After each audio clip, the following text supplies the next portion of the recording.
We are the Nerd Eternal Network.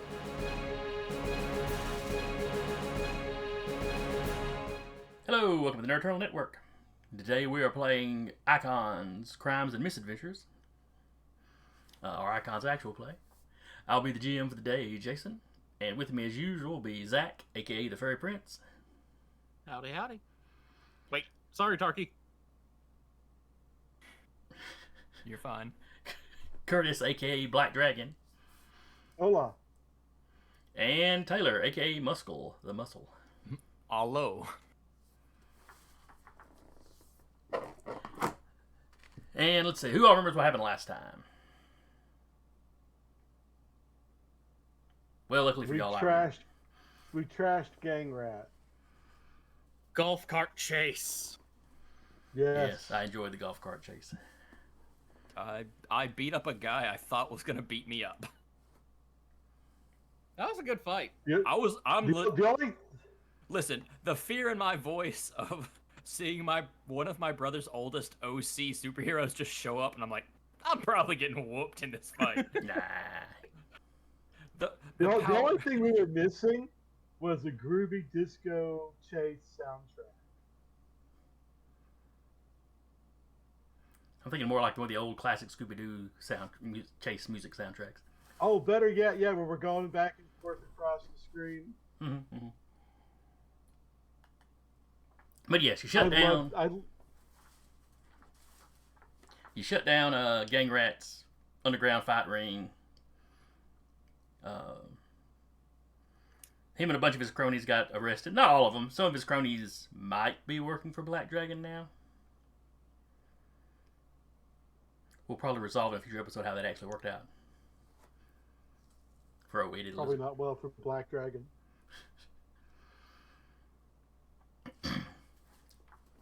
But yes, you shut him down. You freed some people that were not there of their own volition. A new local superhero. He didn't take the credit, but he was kind of given the credit for it. He looked very uncomfortable in the interviews talking about it. But you got the information that Gangrat had, you managed to get out of him with the help of someone you had rescued. And that brings you to beautiful Seattle.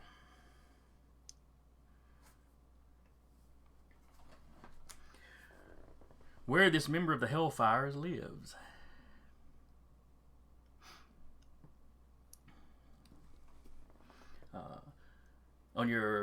On roll 20, y'all should be looking at a map of Seattle, or part of Seattle. If I've got y'all on the right map. I see a map. The Space Needle's there, so you know. Oh. Pretty good indication of where you're at then. Yeah. Right,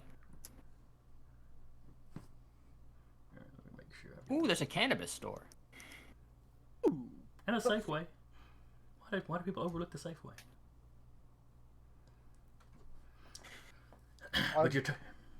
Go ahead. Shocked. I didn't know they still had Safeways.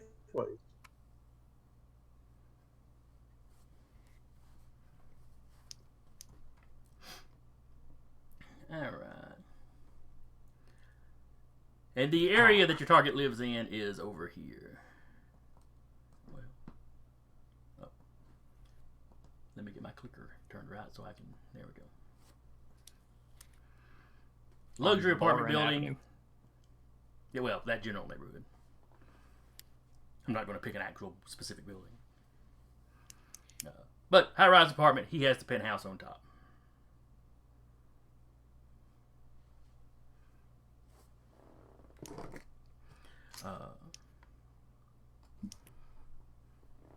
He is.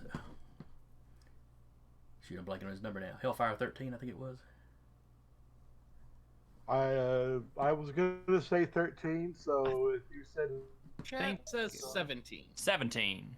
Maybe so. AKA Gary Metnick. Okay, I forgot I had to put that in the chat. I was about to go digging through my emails. Where was he again?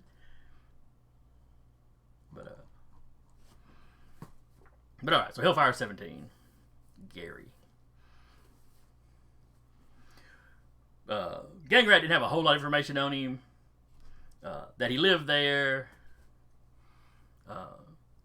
That he was the computer guy for whatever cell that he was involved in.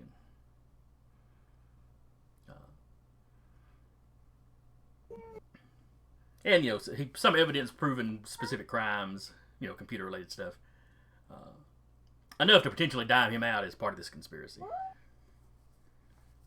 Which is why, when the Hellfires tried to blackmail Gangrat, how he kind of got out from under them. I go down, your nerd goes down, basically.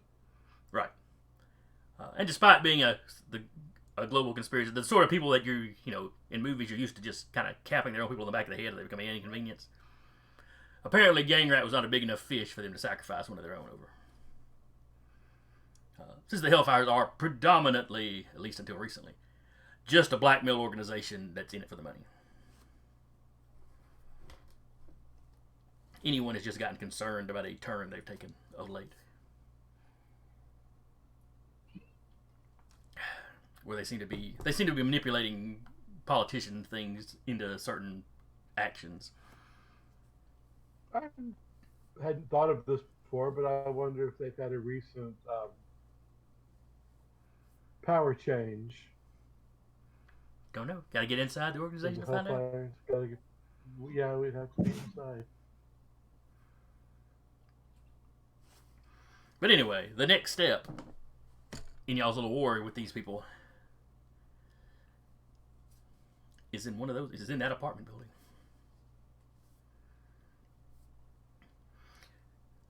Y'all had been discussing between sessions plans to potentially hire another villain to come in and sort of brown out the area. Cut the power or whatnot. Anyone is currently off recruiting for that. Or the Night Magician, as y'all know him. But, so he has left y'all here to kind of scout the area.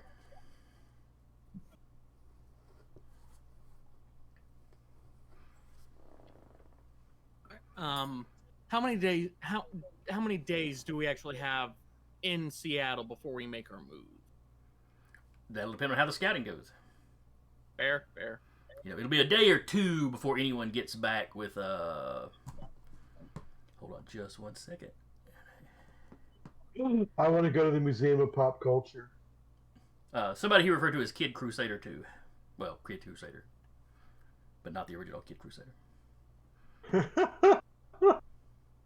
Not Tassa. He's the children's Kid Crusader. The child Kid Crusader. Words. But ignore me.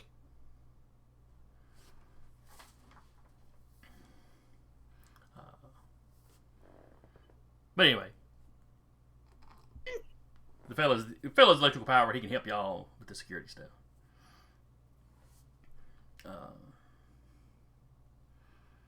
Y'all had talked about some other plans you had for scouting out this area. So how would y'all like to start? Basically, you wake up in the morning. Anyone has just left to go, or left the night before to go fetch your backup. What are y'all going to spend y'all's day doing? I still vote rummaging through the Hall of Records and just get a hold of the documents regarding the layout of the skyscraper and also just a fistful of other buildings in the area. But also, time to look at the building.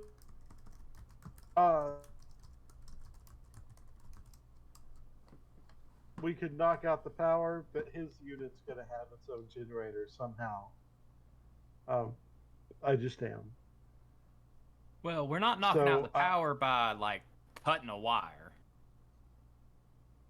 We're having someone who has electric powers come in, hopefully. Which means they'd still be able to detect a generator and probably hit it. Right, I'm totally cool with frying all the electronics in that building. You know me, I wanted to shut the whole city down with an EM pulse. And if allowed, that could still happen with a flashback or retcon using determination. So we'll see. We'll call that Plan Q. Or Plan J for Plan Jerk. Or M for murder, whatever suits you better. I appreciate your nobility, but you're forgetting that we are the bad guys. The prison sentence for an act of terror is No, also listen. much deeper than... You kidnap a man that's like 15 years. That's fine. You murder 77 some odd people in the blink of an eye, and you get put away for a longer time.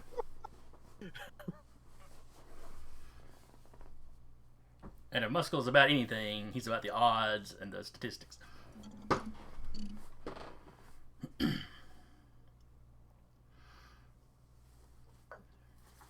You find a way to break out of jail just a sec. You determine your own prison sentence.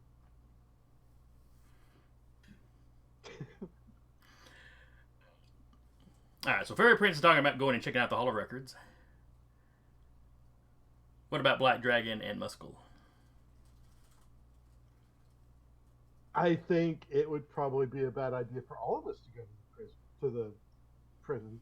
Oh, no, you're probably all going to prison. Don't worry about that. Yeah, we're gonna be in prison or dead by the end of the season. That's a given, I think.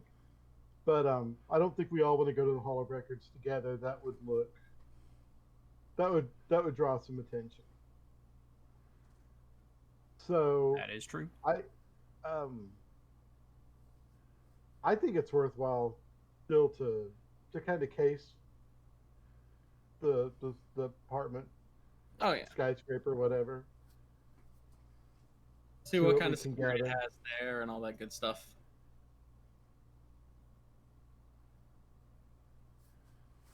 See if there's like some mild-mannered newspaper reporter with glasses that's built like a truck that might say, "Huh, we've got more than this guy to deal with it." I am going to go ahead and just kind of look up who are the big dogs in Seattle right now, as far as the hero game goes. In Seattle, Seattle has mostly had one big hero over the last, decade or so. He's very popular here in Seattle, not as much so outside of Seattle. It's totally not Dynaman, is it? Dynaman is from Seattle. Ah, shit, damn it. Not you, my love. You're okay. Did you look up startled at your reaction? She did. Like, what the hell did I do? I'm just standing here.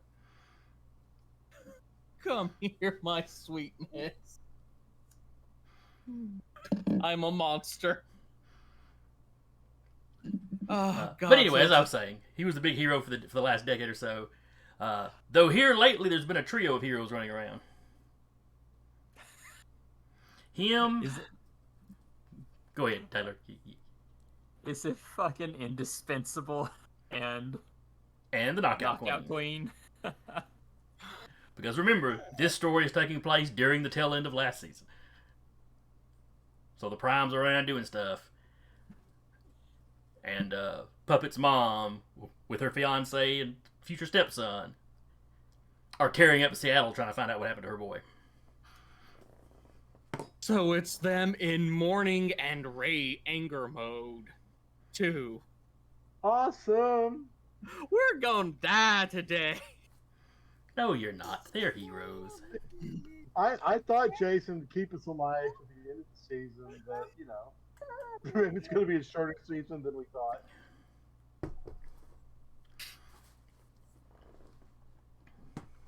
But So, upon sharing this information, I'm actually genuinely excited. This seems like it'll be a fun fight. I think I can handle Dynaman. I haven't really tried. Muscle, my friend. Howdy.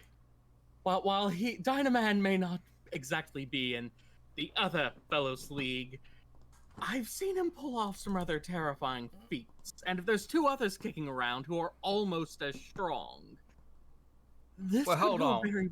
Knockout Queen was pretty good in the underground fighting rings, but like once they started introducing MMA shit in, she retired pretty quick. She's just boxing. I'll just throw a couple kicks in, she's out. Is indispensable. He's a kid. I'm not sure about him, but he's probably Dynaman minus. Oh, he would love the way he would love being described that way.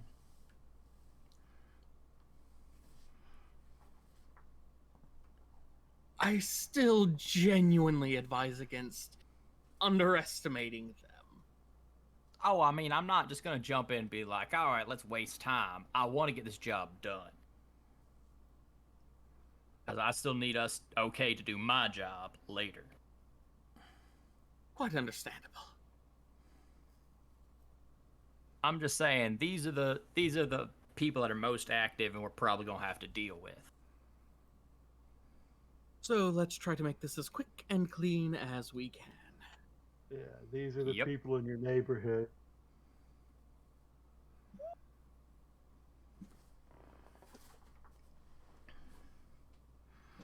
All right, so are y'all splitting up? Is Fairy Prince going to hit the Hall of Records while the other two case out the building, or how y'all doing this? Seeing as how I can be the least conspicuous person, I'll go there, like, just gonna toss on a beige suit, just style my hair into the most boring haircut I can imagine, rip the joy and whimsy and mirth from my being, put on a pair of glasses, get a clipboard, and head down there.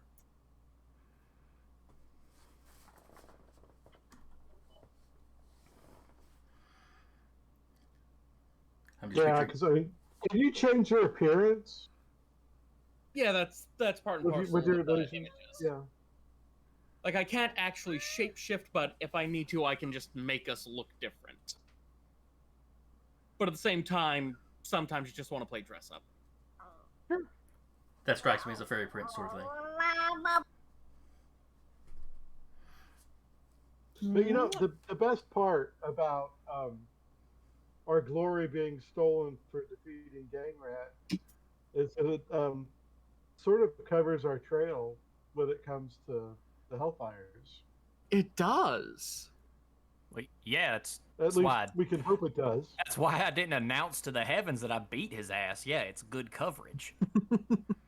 You think I don't want to say I beat that motherfucker in a fight? I assure you, I want to tell people I beat that motherfucker in a fight. Especially since I was in the middle of a fight with somebody else when he came in. I assure you, after this is over, I'm leaking that footage. Gangrat was recording. You know he was.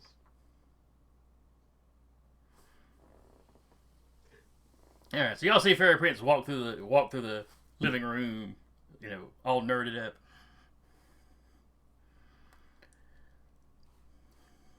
So Good afternoon. Oh, go ahead. No, go ahead. Do your line. Good afternoon. I'm Clive. Clive Rogerson. How do I look? Like a dweeb. Sad, mostly. Perfect. And with that, I will leave to head to the Hall of Records. All right. He does know that you can just access public records publicly, right? He's not gonna try to like do a fake business he's part of, right?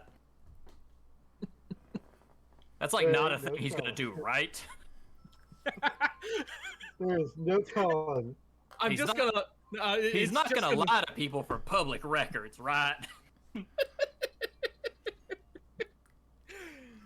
Oh god, he's gonna lie to people for public records. He's gonna need a cover story.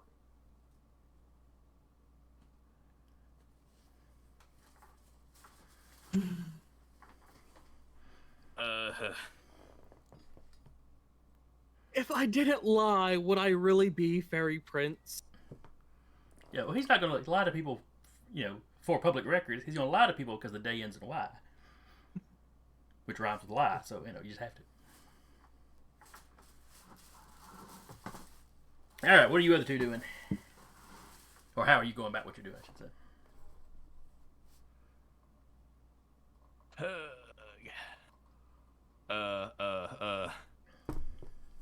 How are you scoping the place out? I hadn't really put a lot of thought into it. I was just gonna, hang out in the vehicle, kind of watching the place, reading the newspaper. Probably not reading the newspaper. Probably just playing stupid games on his phone.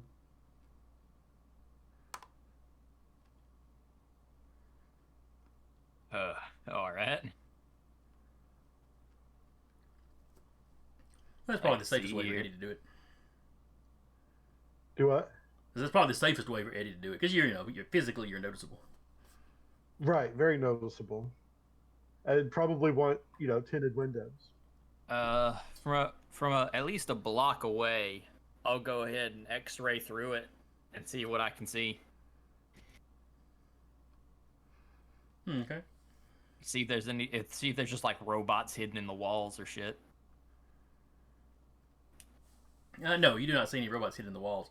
Though when you get up to the penthouse, you can look through the outside wall pretty well, but there's a lot of shielded areas that you can't lead see lined through. and nonsense like that. Yeah, it's like not the whole apartment. Like I said, you can kind of see the.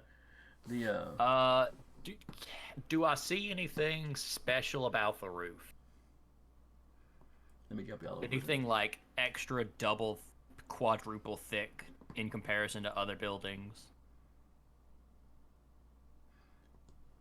Let's see. So with your X-ray, you can see into those first couple of rooms easily enough.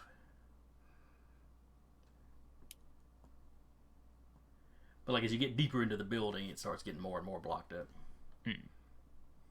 But like can I see through the ceiling? And be like, okay, there's not like a giant indestructible block of metal on the roof. No, the roof is definitely reinforced some. There's a helipad on the roof. Not currently a helicopter on the helipad. That's important to note.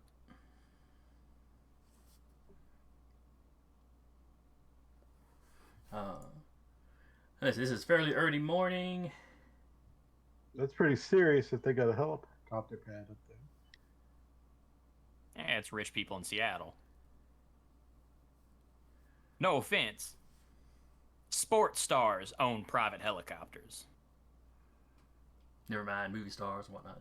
Such things exist. Yeah. Well, I'm just saying that, there can't be that many buildings with helicopter pads on top. Now it's currently relatively early in the morning. Y'all probably got out here about 10 or so. If y'all were planning to get an early start. Sure. So you see a woman, like setting out. Oh, let's see, breakfast, I guess, on the.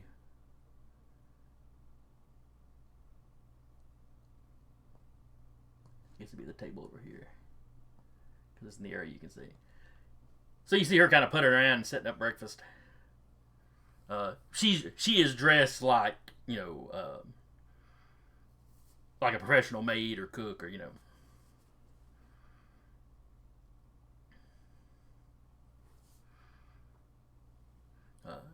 you wait a little bit longer, you have a guy come out and start eating. How long does your X-ray vision last? Because it's unreliable, isn't it? It's got burnout on it, yeah. Okay. So like I can roll dice to keep seeing it. Well, we'll say you see that, and you end up to see this guy come out and start eating. It's the guy you're looking for. Gangrat had a picture of him in his file.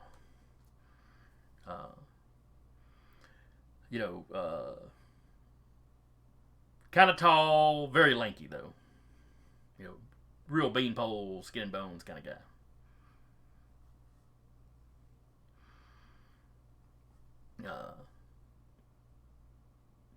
he comes out in basically his boxers and a house coat. But you can see he's got some like wearable tech on him. Think like a streamlined Pip-Boy on one arm. Does it have? Would I be able to tell from this distance if it had lead in it? Do you have telescopic vision or anything?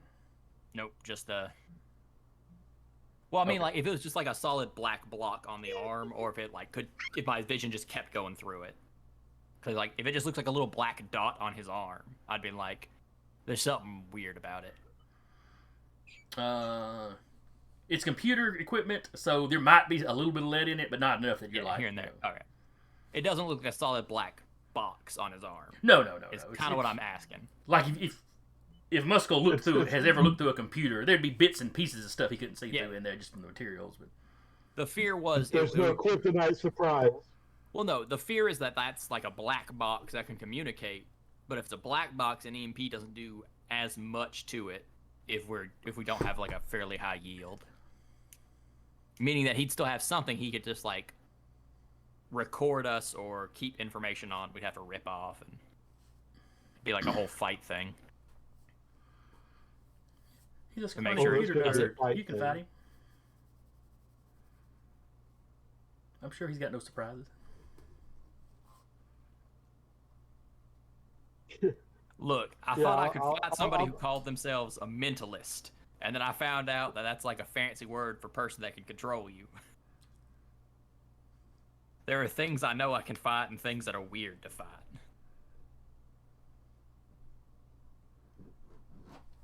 Eddie's thinking this is going to be easy.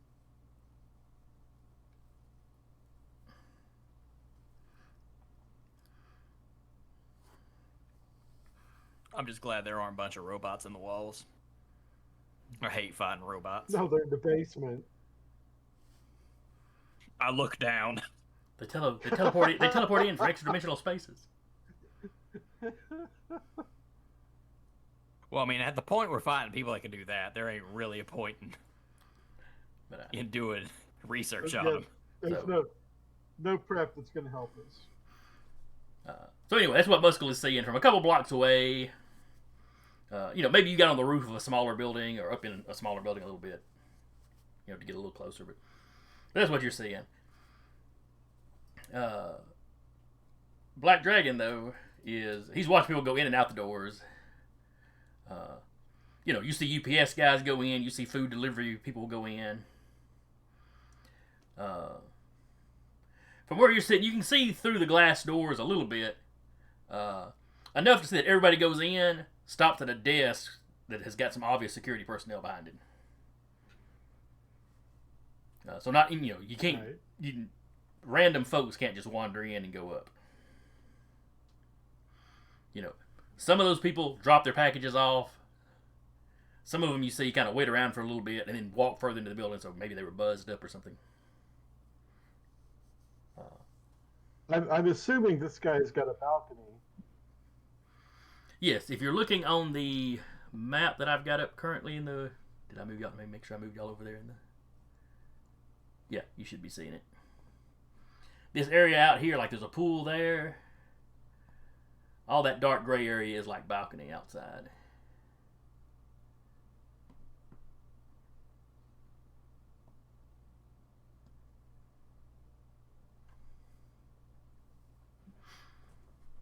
So yeah, his penthouse kind of sticks out over one side of the building.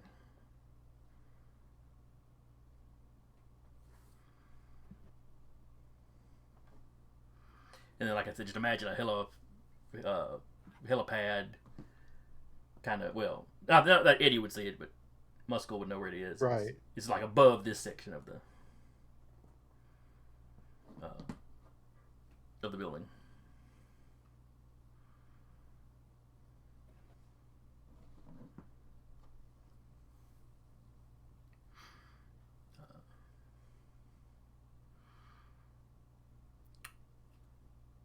So let's go over to Fairy Prince.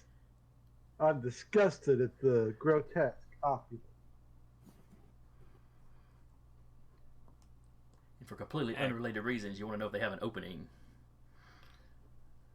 Kind of looks like the penthouse his grandpappy used to put me in.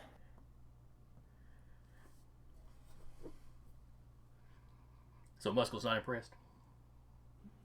Oh, I mean, they're nice places, don't get me wrong. Grandpa thought, tasting the life would have me be a little bit more quiet. But It didn't work out. Nice just seems boring.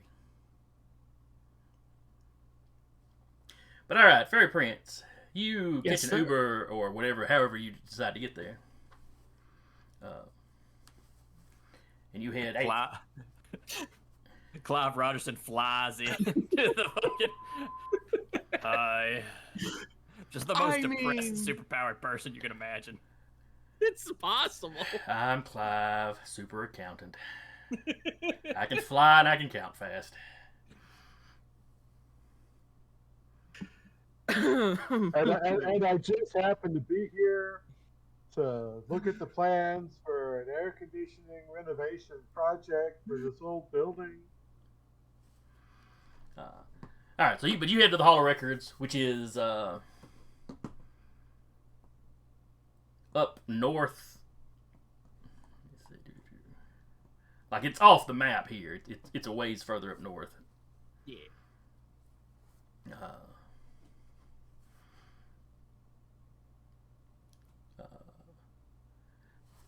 So yeah, you walk in. You talk. I mean, these sorts of records are publicly available. They do most likely take note that people have come in to look at this or that. And you had mentioned earlier that you were going to look at the apartment, of course, but it's like miscellaneous other buildings as well. Yes, sir. Basically, just a few here, a few there, and just going to say, I'm checking them out. I represent WMD Investment and Financing. We are interested in some of the properties in the area. We're always interested in interesting buildings. All right. So, did you roll a D6 there?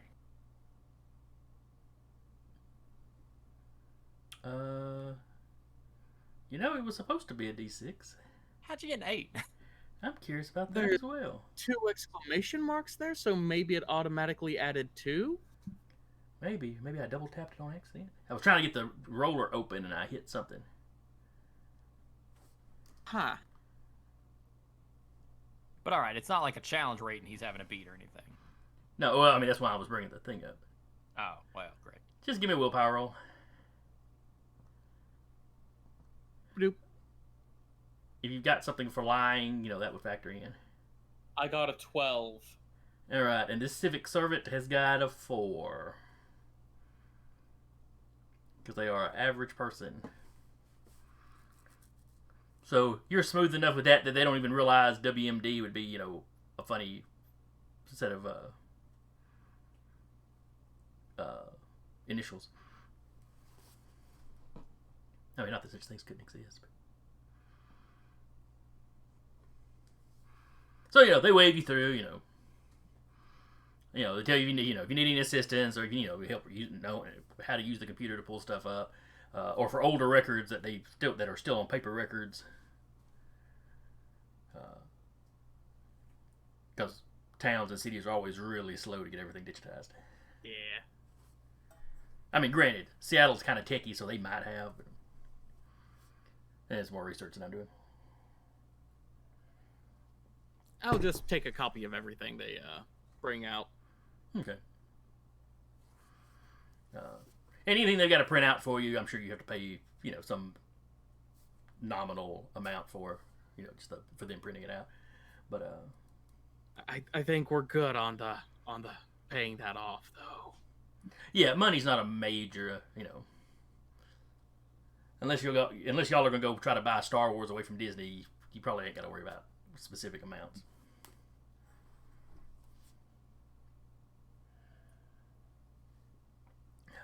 From their cold dead hands. Mm-hmm. We're very scary people, but we're not tangling with a rat. He wouldn't- Well, technically, we already you did. know, right.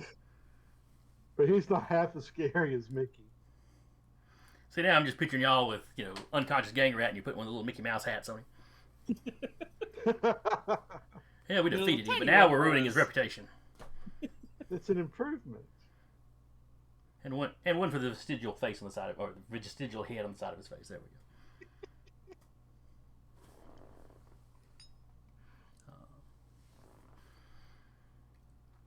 But yeah, so you lie your way in. You get copies of this, that, and everything.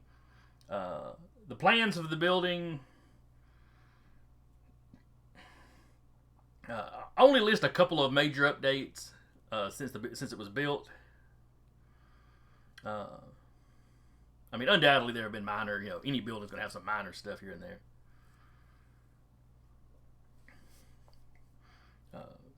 But you have the overall floor plan for the building.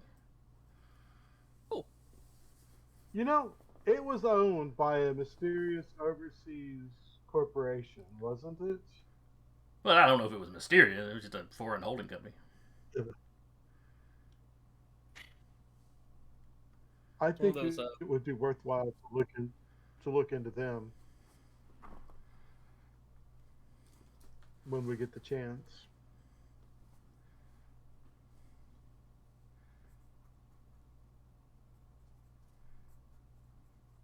Ooh, excuse me. See if they hold any other properties in the area. All right, so y'all are looking into Euro Trust Holdings.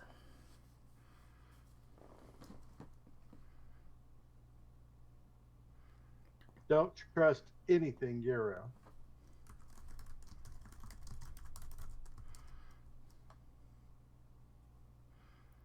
Just checking real quick to make sure that's not a real thing I'm using. Okay, it's not. Or does it appear to be? I got Henderson Euro Trust PLC. Okay. Then yes, we'll go with Euro Trust Holdings. ETH. Holding company seems to have been around for 20 years or so. They do a lot of stuff with real estate.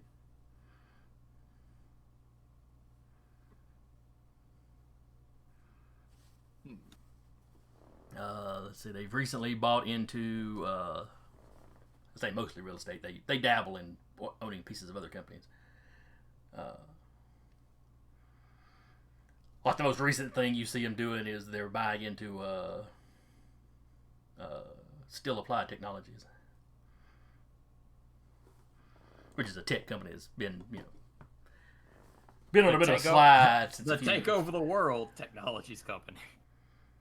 Look, that was that one CEO and One founder, second, I'll be right back. and he's in jail. So, but their stock prices took a dive after that, and they're still kind of recovering.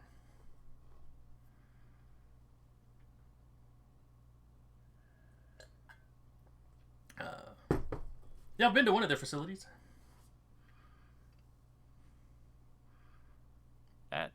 Still That is Applied was it Still Biotech, whatever it was in the Silicon Valley job. Where we stole the brain device. Yeah. That was good. Okay, I'm back. It started just pouring outside, and I had the windows rolled down in the car.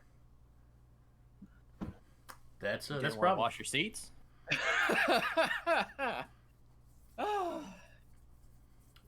Actually, I do need to take it to the car wash later.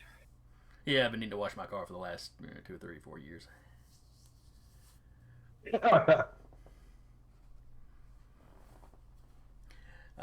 But anyway, so that's the really easy to find stuff. That's the stuff Eddie could pull up on his phone while he's on stakeout, looking at this holding company. Just very them buying into Still Applied Technologies is that pops up on a few financial web pages, blogs and whatnot. It's not like they're buying a controlling interest or anything, but it's just Yeah. There is an assumption that now that the crazy guy's gone, eventually they'll get their stuff back together. Yeah. Like I said, they are recovering. They're just not where they were yet.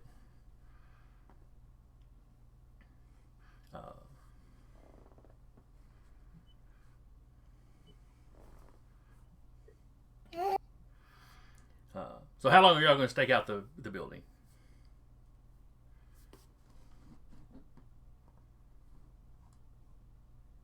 How long does it take for anyone to get a yes or a no out of that rando?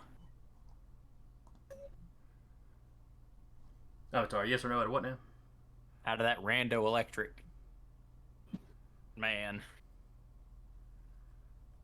that anyone's trying to get hired. Oh, it'll be a day or two before he gets back to him.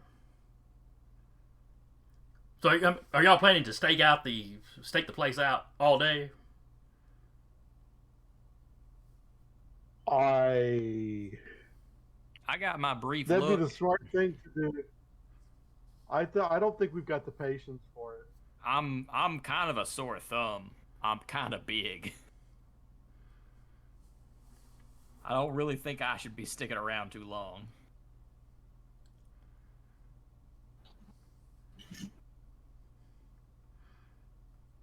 No, you can always leave Eddie out to watch the door or swap out with him. Or would Eddie get impatient and do something? He might get impatient and leave. Okay. But from what y'all see, you don't see this guy leave the building.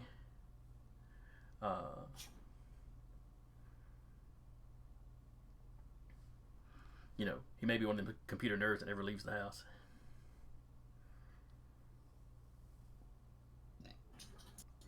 He's got money. He'll just have everything delivered to the house. And if he wants sunlight, go hang out on the balcony.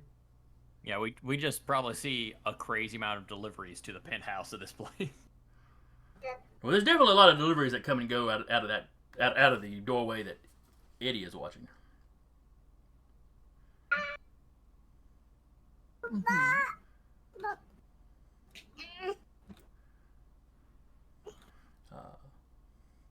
So, at whatever point that Eddie gets bored,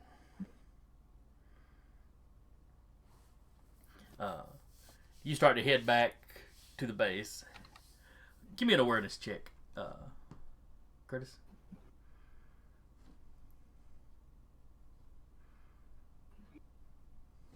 Because I am so aware. It's good to hear. I like that attitude. Yeah, he's as aware as Land Shark is smart. So. Ooh. Oh, you meant like you're actually terrible at it. Oof. Pretty much. That's probably like bad news. I'll be honest with you. Oh, I guess I need to roll your difficulty, don't I? Hey! Hey, a tie. How about that? You meet or beat. You get a minor success.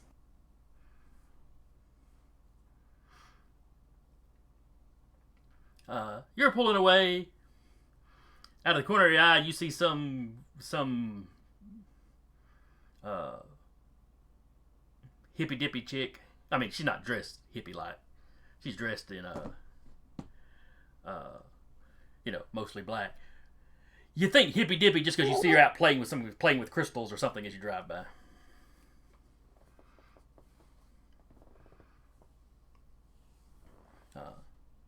That's probably not good. You're trying to figure out if hippie goths are a thing because she was really pale. Yeah, whatever.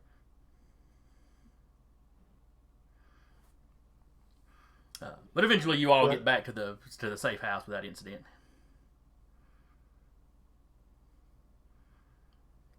Y'all are currently renting a small townhouse.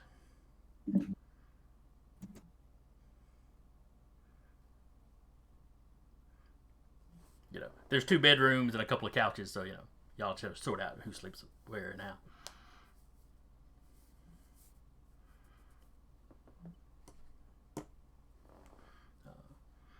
Okay, y'all are all grouped back. I guess Eddie, when you get there, maybe the maps and floor plans may be laid out on the table. However y'all want to do it. Gotcha. Suppose now I guess we should go over like our plan of approach once we know whether or not we're going to be able to just knock out the power or not.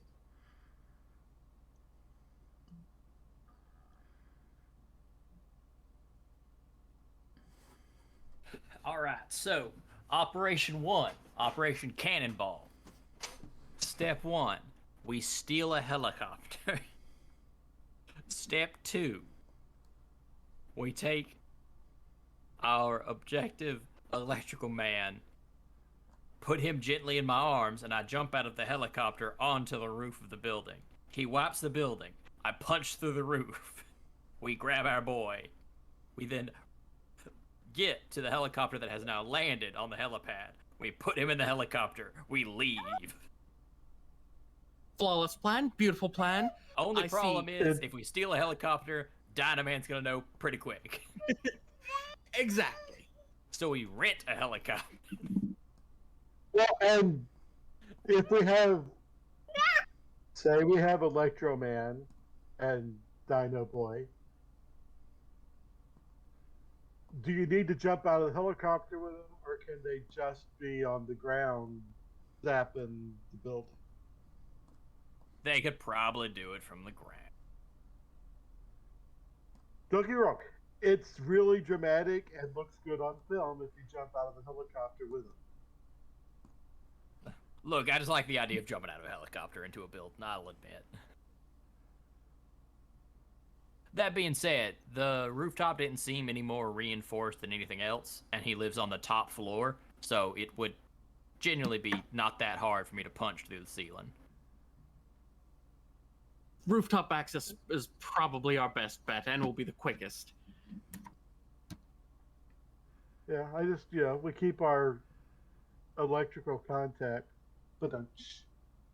out of the fray and just keep him on the ground, and we just time it. He zaps the building, then we fly in, because if we fly in before the electric's out, we're going to set off some alarms this dude's got. Mm-hmm. So he zaps, then we fly in. You can jump out of the helicopter. We can, follow you, land and follow you, and bust through the roof and grab him. Question, can any of us fly a helicopter, though? Do any of you have pilot? Absolutely not. No. I have drive. In my original build, I had pilot, but then I was like, that's too many things. I took it off, so I've only got drive. You can still try with the coordination roll. Helicopter. Oh god, not on a helicopter. I'm pretty agile. I think I can do this. What's the worst that could happen? I'm sure anyone can drive a helicopter. Yeah. Or, sorry, not magician can control a helicopter. With magic. Because he's a wizard, right? Yeah. Well, he's a magician. I'm not sure how much is actual magic and how much is not. Because let's face it, I've only really seen not magician look like other people. I haven't actually seen him do any magic. He's got some tricks.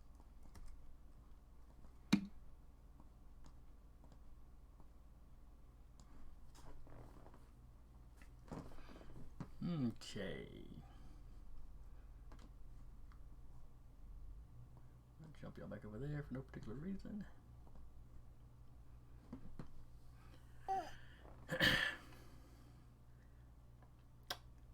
Curtis, would you like a determination point? Sure, why not? We could all use determination points. Give yourself That sounds like trouble, though. Yeah, I'm causing you a little trouble.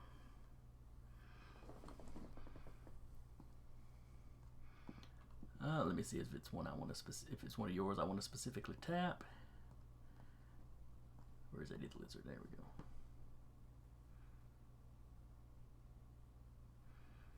I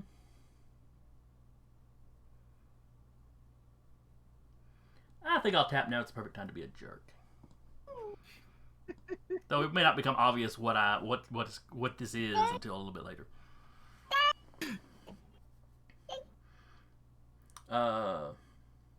Taylor, would Muscle like a determination point?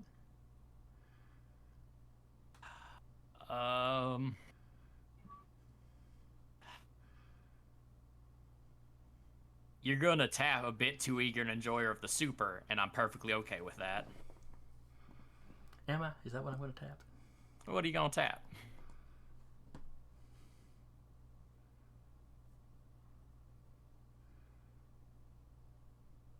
I mean, yes, I'll take the point. Yeah, actually, a bit too eager would be exactly what it is. Yeah. Because as soon as I heard Dynaman, the second or third, maybe fourth, in the listing of big dogs I'd like to fight, it is kind of sitting there in the back of my mind. So, you all hear a noise. You look over at the front door of the house, and the entire thing is just frosting over with ice.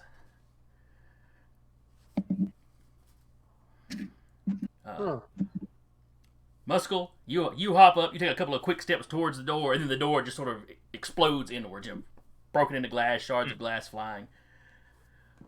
Give me a coordination roll, Muscle. Would my athletics help me?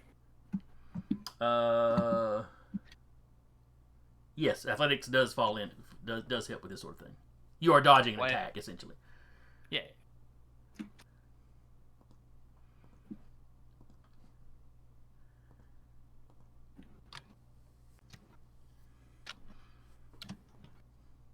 All right. Ooh, you got a 12. I catch a glass shard and throw it back whatever's at the door. Well, you have multiple options. There's the glass shards, or not glass, the ice shards, or frozen chunks of door, whatever you want to say it. There's also the thing that smashed through them. It's like an object was thrown through them. No. Let's smash through the door. Do you want to catch it? Does it look like it's still going past me and towards other people? This is all happening so quick. It's barreling down straight towards you. But if you jump out of its way, then yeah, it would travel past you. I'll try to catch it then. All right. Using my super speed. Because I'm so fast. But I'm gonna let you catch it just because it was a major, you got a massive I success. gotcha. Well, So- like the whole like catching things is mostly like the getting to throw it back thing is based on super speed, Oh, I got you. and whether or not you have super speed. But so it flies through. You catch it before as it's flying past you, and you are holding a stubby-handled hammer.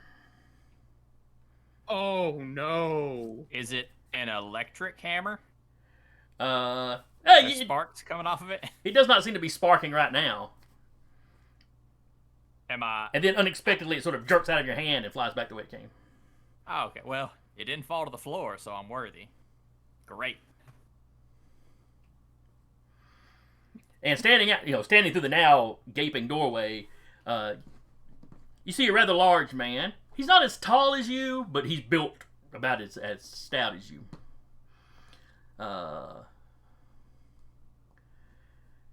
In fact, you're pretty in the know on the superhero community, aren't you? Anyone that's super well known, I usually have a stash sheet of, yes. Oh, hang on, let me see. I only have one specialty in the history of heroes and villains, so like as you get to the older ones, I kind of like only have a rough knowledge of. My knowledge gets rougher, but the big important ones, yeah. Give me an intelligence check. See if you recognize this guy. And I will show it to the players. Sadly, my intelligence is bumkus. Alright, let me roll difficulty for you. Because he's not super well known, but he's been around in the community. I got a 6. He's big. I've got a name, but not much else. Yeah,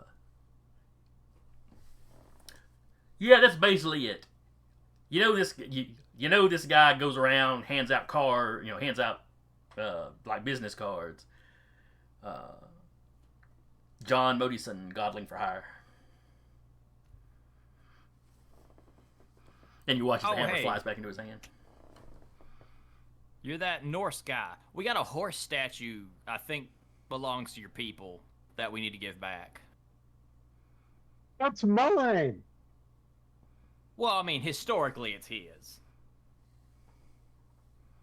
You are Norse, right? On my father's side. Okay, cool. I just want to make sure I was correct in that. A lot of... I'm not smart. I'll be straight with you. You hear a woman's voice go, clearly not, or you would not have taken what you took.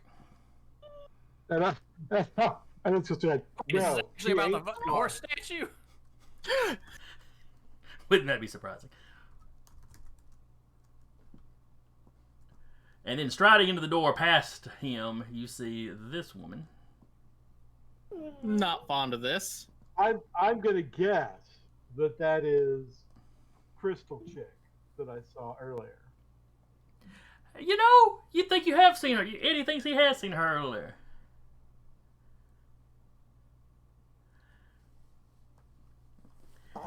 And, you know, Eddie Muskell, you're mostly seeing like a... I guess mist would be the best way to put it. Like on a winter morning, if you drive past a pond, you can see the vapor coming off of it. You've got that kind of coming out of her hands.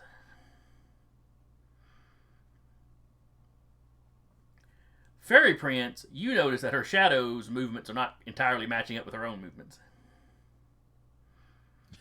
Oh, that's delightful. I'm afraid you have us at a loss. What precisely did we steal? We have stolen much in our lives. Also, That's we're kind like, of what we do. we're also renting this place. Can we please fight outside if we fight? We are not getting this deposit back. I don't want to have to pay for it, honestly. It's just inconvenient for the owners. I mean, I'd hate to do that to them.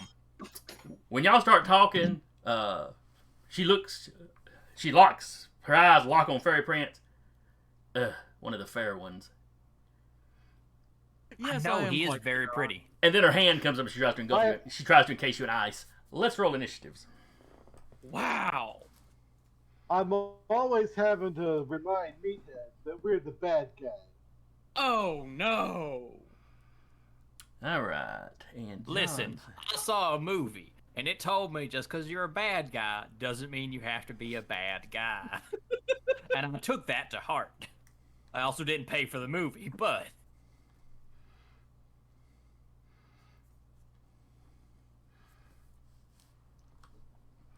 All right. Man, I wish you could pop the dice roll out of this thing and move it to a different... And now we know what the soundtrack song for this fight is going to be. All right. When can I see you again?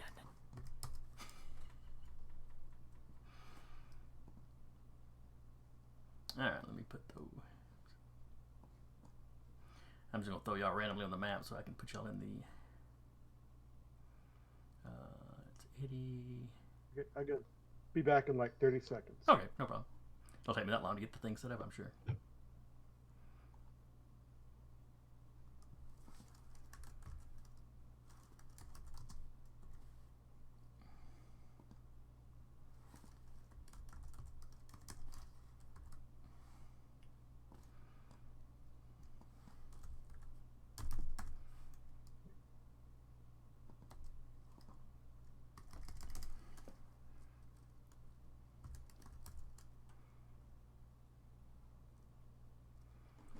All right, now I know I made a token for her. Oh, right, Old Norse name. There was a needless J in there. I forgot.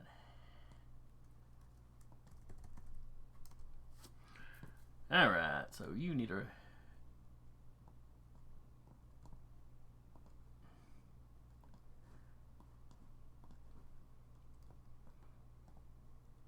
you need a turn, and you need a turn, and she needs a turn, and he needs a turn.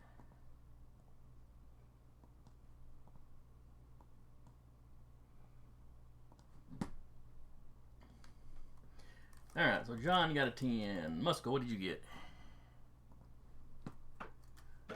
Looks like a 7. Yep. We haven't rolled for me hold this yet. Get to her in a second. 80 the Lizard got a 10. Fairy Prince got a 6. And then let me roll a d6 for her.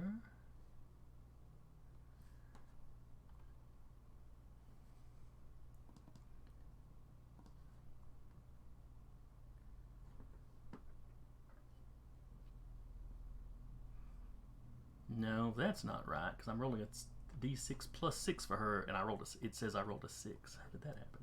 It didn't add the plus.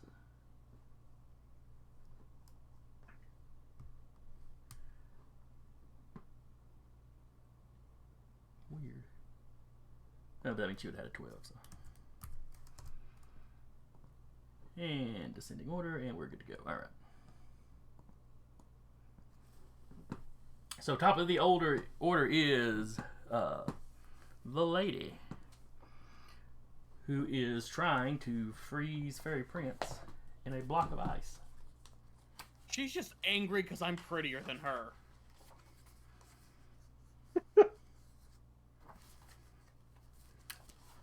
The tone of her It's voice true. said there was something about the fair folk she does not like.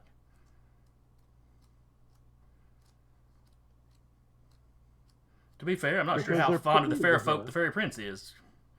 They are not very fond of him. Alright, this is...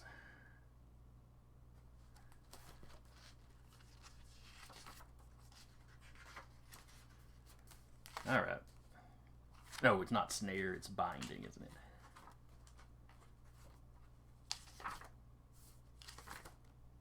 There we go. Alright. But they haven't said what we took yet, but they're after. They have not. Alright, so this is...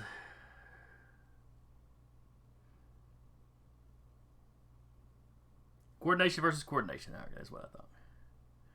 So she's got a +6 plus her power specialty. So 13 is the number to beat Fairy Prince.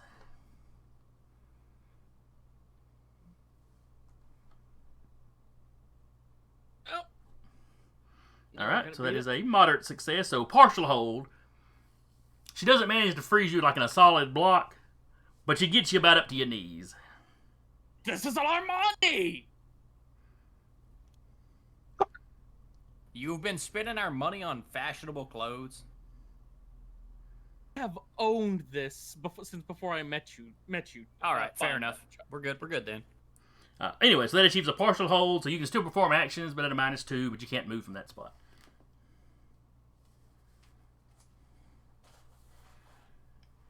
And then she's muttering something in a language you don't quite catch, though Fairy Prince for sure catches the term Alfar. And the rest of it's probably profanity, but you're not 100% sure. You know, it's kind of mumbling under her breath about you. Next up is John. He sees her suddenly act like that, and he's like, oh, I guess, he looks back at Musk, oh, I guess we're fighting then. Please, please, let's take this outside, please. And he charges into the building. Dang, damn it! I don't want to ruin. I don't like landlords, but I don't want to ruin this poor person's day. Dang it! I'm gonna have to sit there trying to hold him in place when he punches me. Oh, he's not punching you, he's whapping you with his hammer. Oh, okay. Oh yeah. So an 11 on his prowess. He's technically a human, right? Human-ish. Good enough. Ooh, lowest roll I could make, though. Alright, so he hits you. No knockbacks, no slams. But he does do 8 points of damage. All right. After my resistance, that still gets through some damage to me. Yeah. You definitely feel it. It's a powerful hammer. Yeah, it was Granddad's. Don't tell him I've got it.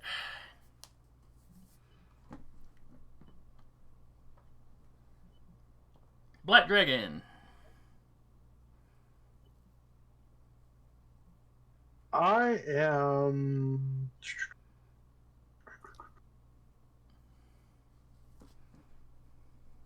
Let me see. I'm trying to decide who I'm going after. I'm going after John. Okay. I will use my dragon breath on him.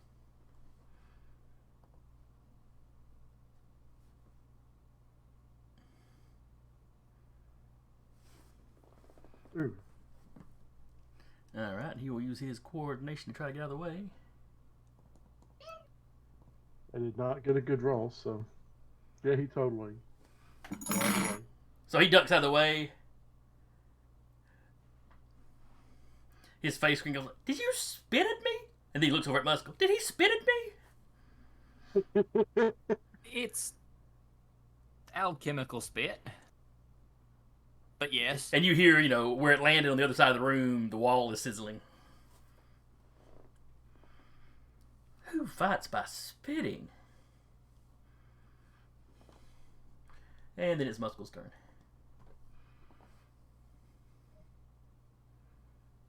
Dude wants to fight with some code of honor. So what did we steal from y'all? And I'm gonna throw a fist at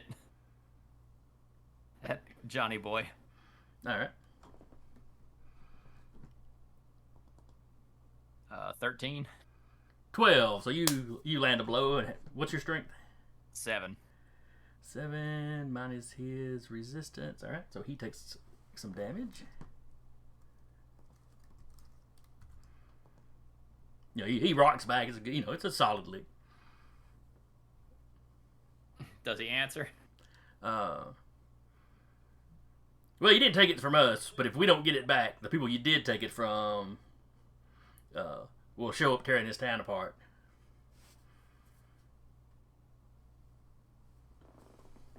And then it is Fairy Prince's turn. That wasn't an answer. It was part of an answer. It's a conversation going to be going on while you fight.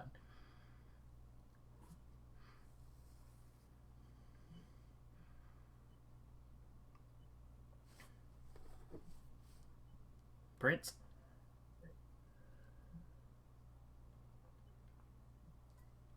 Uh-oh. Are you with us, Zach? Let me check Discord, make sure he didn't say something about stepping away. He's currently muted. Oh, he did say be right back. I have too many things on this screen over with Discord.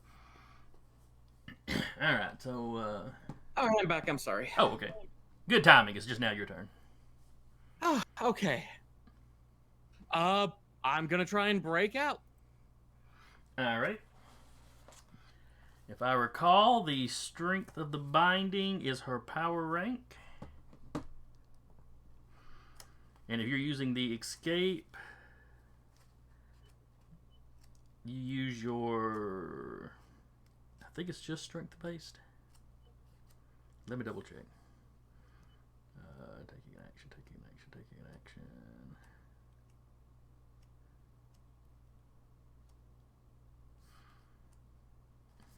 Did I go the wrong way? Where's the...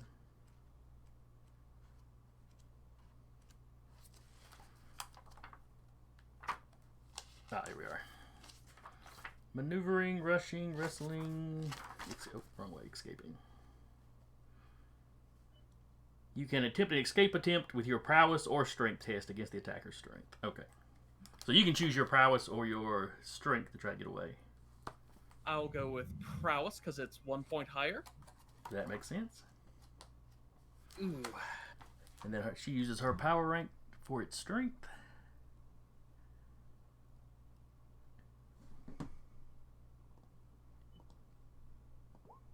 So she got a 12.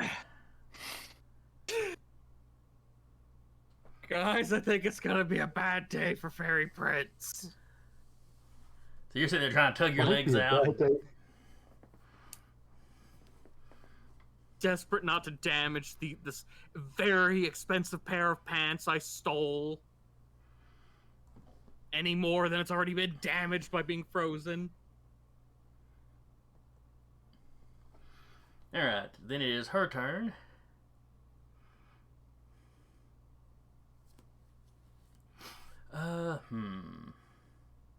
Does she finish? Does she try to finish off Fairy Prince, or did she turn to help John since he's fighting 2-1 at the moment?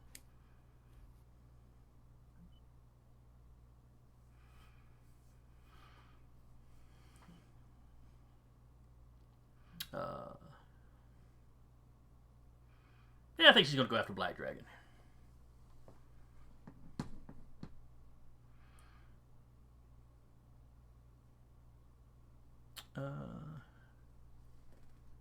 So yeah, she walks up and tries to put her hands on Eddie. Basically, that kind of steamy mist going around her hand. The hand she's reaching out towards Eddie with, that kind of gives away the shadow. Okay, so I'm going to use prowess to dodge, right? I believe so. Let me check the power, but I believe it requires an actual touch. Yeah, make a prowess test. So yeah, it's prowess versus prowess, and then if she hits, you have to roll something versus her power. But yes, it's prowess. Ooh, minimum roll. She got a 6. Oh, there's actually 2 to that because I didn't include my danger. Okay, that's fine. So yeah, your back's to her, and then that danger sense of yours goes off, and you jump out of the way, and you see that shadowy hand just barely miss touching you. And it's not clawed, and she wasn't punching you, she was just reaching out to touch you. And every ounce of your being is telling you that's a bad idea.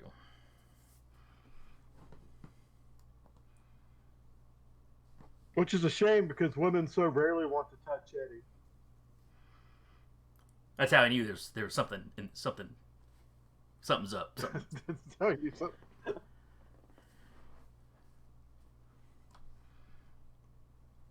All right, then it is John's turn.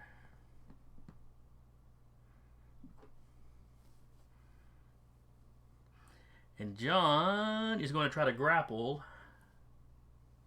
Muscle. Oh, a little bit of wrestling. Some wrestling.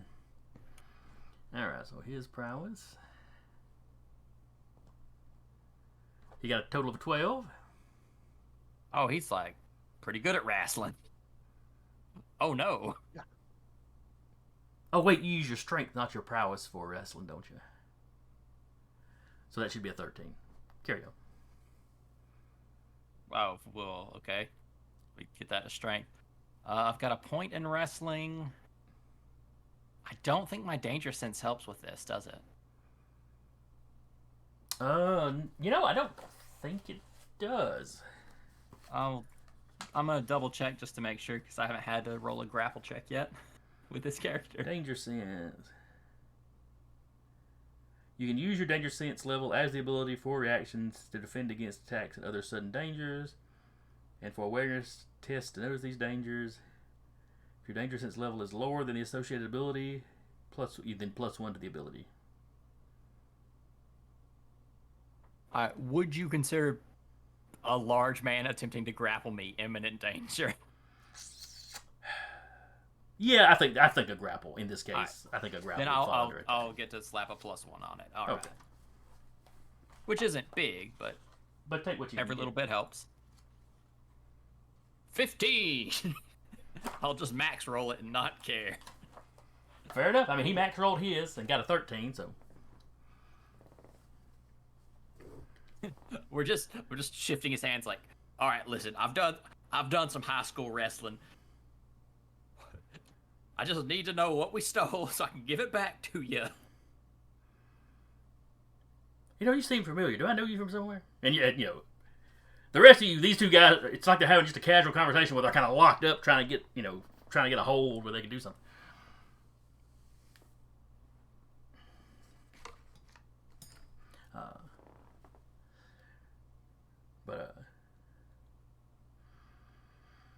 Let's see.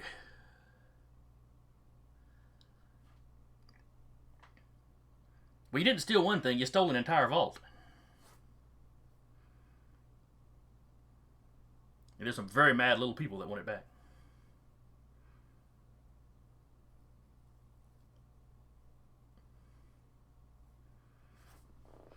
And then it is Black Dragon's turn. I'm going to try once again to use my Dragon Breath on Big Bad John.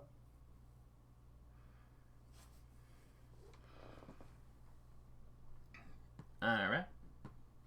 Give me a roll.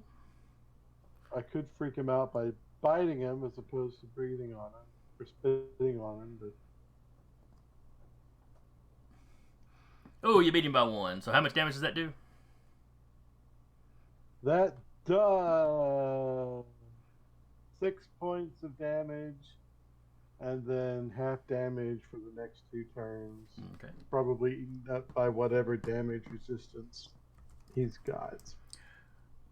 The main attack itself a little bit gets through. The half damage will not be enough to hurt him going forward. He does yell at you, though. That was his favorite coat.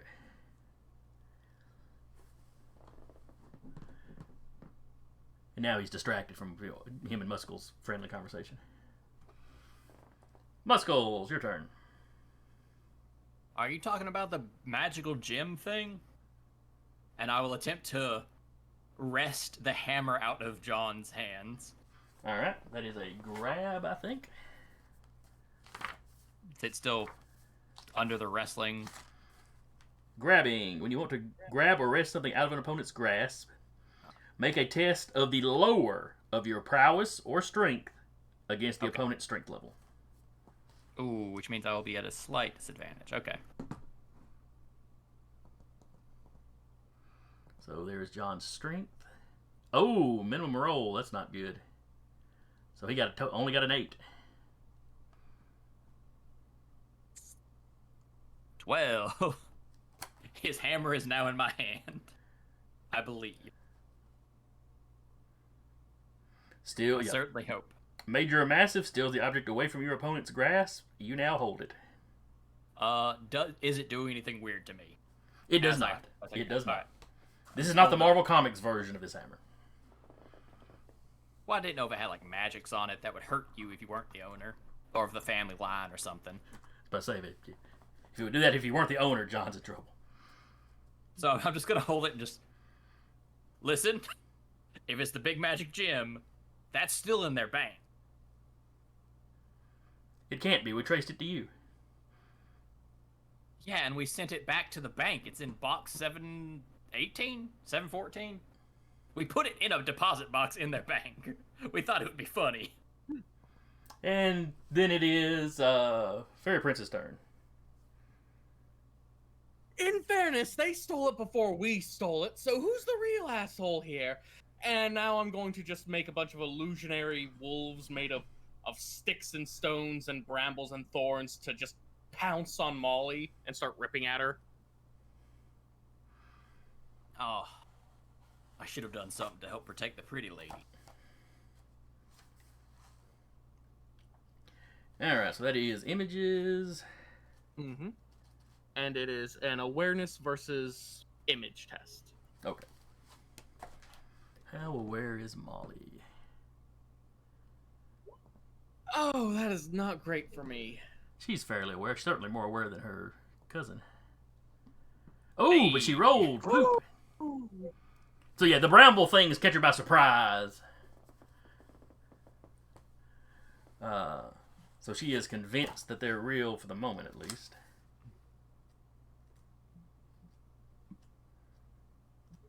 I can summon up far worse things, so you would be best advised to leave now and... Oh, God. soaking right through the. Oh, did you factor in the -2 for being partially held? Crap! No, I did not. In that case, she's not completely convinced. She looks over her shoulder at you and with contempt in her face goes, glamour.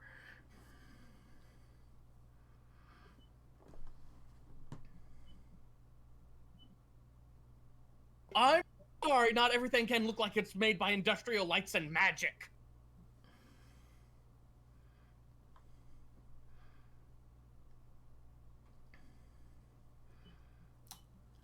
And then it is her turn.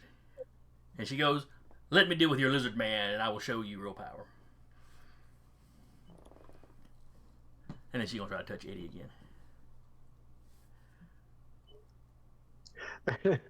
And you'll say, glamour, something you're lacking, sister. Yeah, she's pretty, but you know, maybe if you're not into goth chicks, it's not as big a deal to you. You said she's trying to touch me again? Yeah, still with that shadowed hand.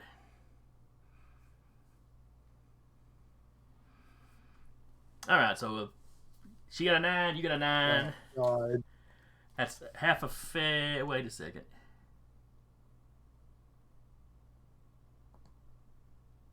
Yeah, that factored in right. Okay. Alright, so energy drain. This is the most equalized fight we've had yet. Everyone's just barely succeeding at stuff.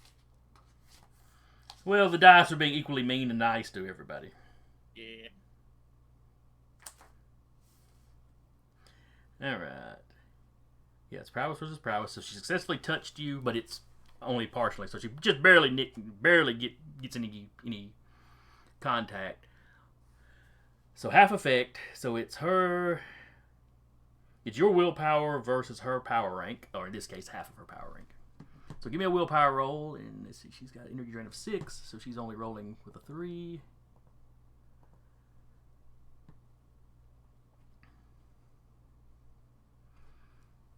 So a total of 6, 8, okay. So you feel something, like a slight wave of fatigue kind of rolls across you as she touches you, but you yank back fast enough that it fades and doesn't actually do anything.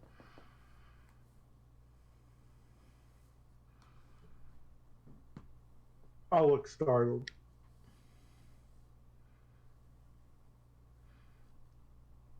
Did you like that touch my mother's kingdom?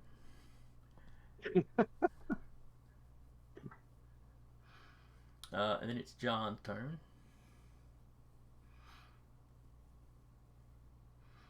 I guess he'll stick with Muscle because it looks like his buddy is dealing with Black Dragon.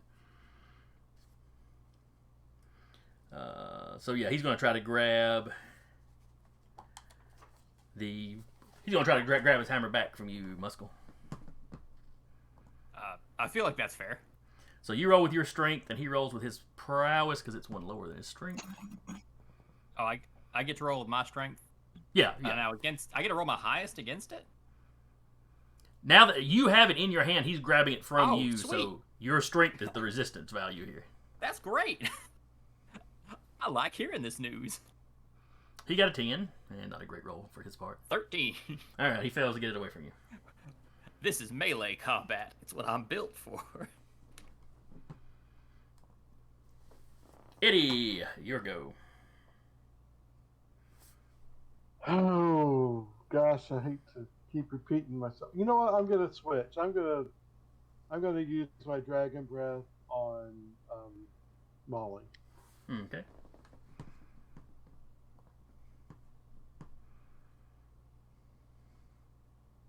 Please don't burn the pretty lady. Oh, he's That gonna is burn the pretty lady. coordination.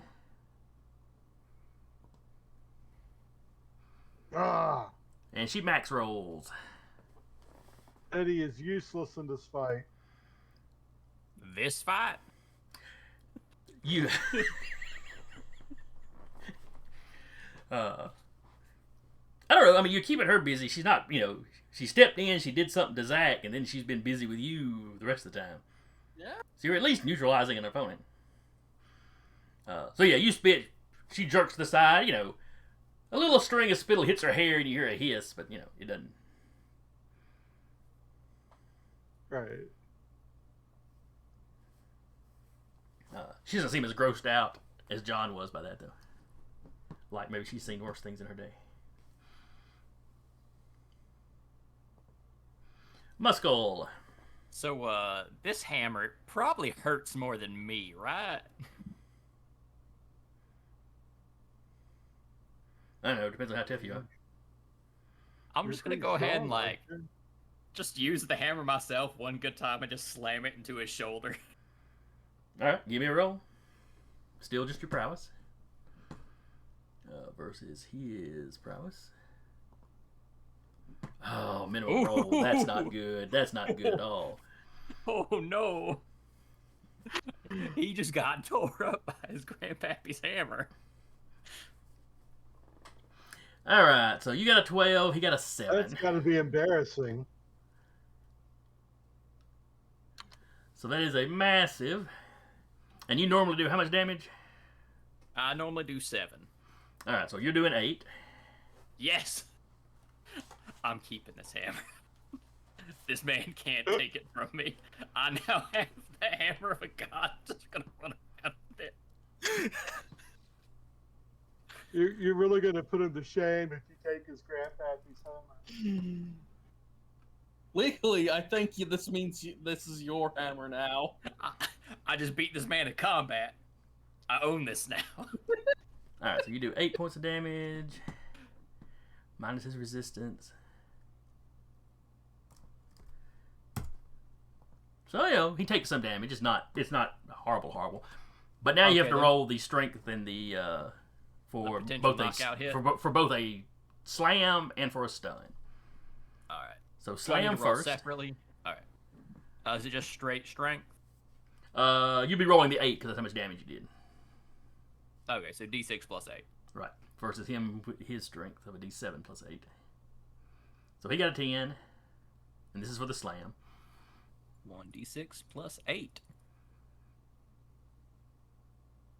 14. So that's a massive, that's a major success. So he goes flying back out the door he'd run into, lands in the front yard. You don't knock him that far, but you can knock him a little ways. And then basically the same roll for the stun. 12. 13, so he is not stunned. All right. Huh. This does a lot. I'll return it to you at the end of the fight. Do you have to? Well, I don't want whoever actually owns this to come after me.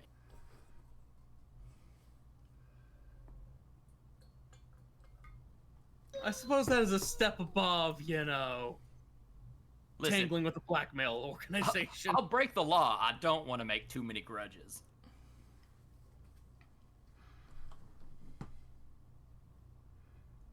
Which is why, if you call that bank and have them check the box that we told you, Well, the you gym can't is there. you can't call a bank and have them check the safety deposit box. They're not supposed to actually have access to what's inside the safety deposit box. You have the key, not them. Or maybe they have a spell. Yeah, I don't know. it's very complicated for them to open the safety deposit box without you being there. I assure you, if we tell the supervillain bank that the supervillain thing that they want to supervillain with is in this box, they'll open it. Anyway, Fairy Prince's turn. I'm gonna try and break out again. Okay. Prowess or Go, strength go, versus go. Less than a 9. Less than a 9. 8. Less than a 9. Less than a 9. That's it. You were only in a partial hold, so I believe that is enough to get you loose. You're now barefoot. Your shoes are still in the ice. There is a blind fury painted across this man's entire body.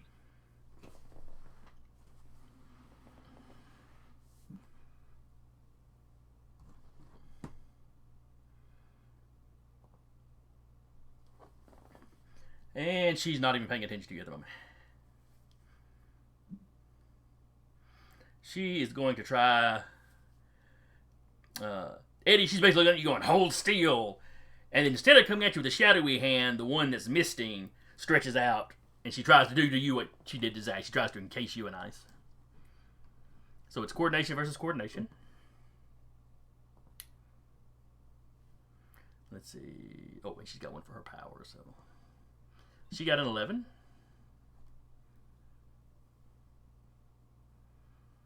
Ooh, a 12. You just get out of the way. There's now a streak of ice running across the carpet to the back wall.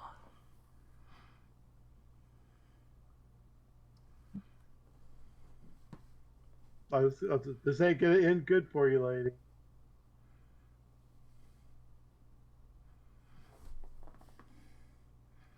When she sends you to her mother's kingdom, she's going to make boots out of you.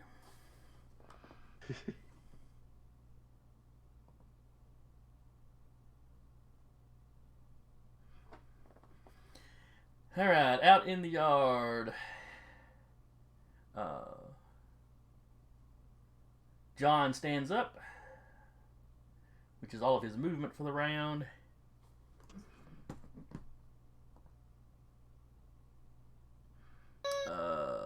Let's see. He has no ranged attacks except when he has his hammer. And he can't move to get any closer.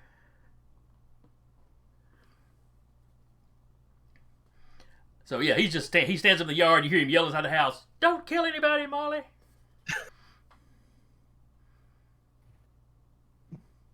Which just gets a frown from her. And then there's Black Dragon.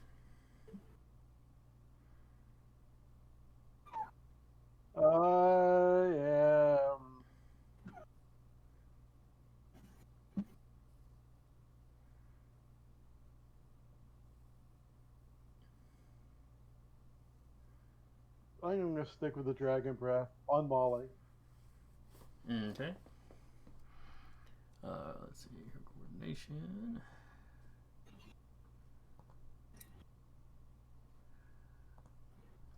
Y'all keep just barely missing each other. She barely misses you. You barely miss her. Or y'all tie. So yeah, she ducks out of the way of the spit. Muscle.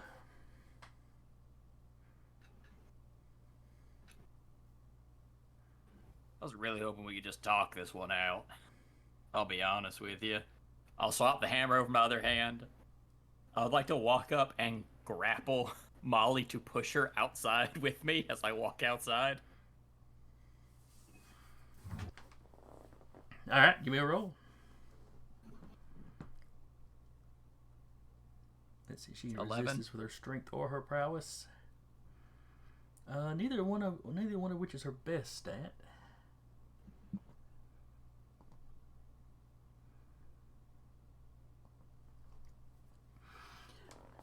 Alright, so you've got her in a partial hold, so she can't move away from you.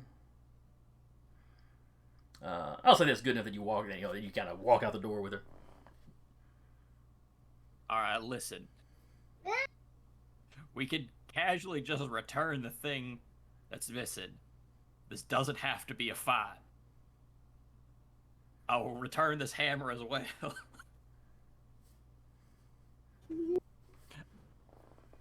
We're not giving back the treasure. Can we even give back the treasure, or have we fenced it all already? Okay. When y'all got, you got into the bank, you discovered the gem that opens up into this old dwarven vault. There was a bunch of old dwarven stuff that y'all said y'all weren't messing with. Yeah, we were just messing with the money. You took the stuff the syndicate had clearly put in there. Stolen artwork, recent stolen artwork. Well, recent as of the 70s when the syndicate was in operation.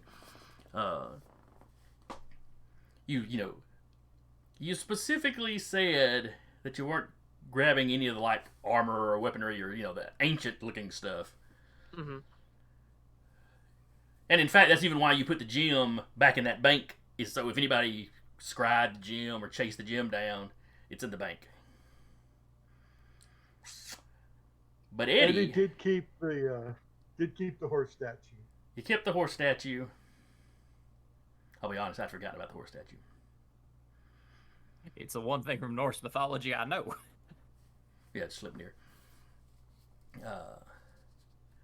But you know, in Eddie's typical great time to be a jerk, one of those gold coins was a little too hard to give up. Just as a memento.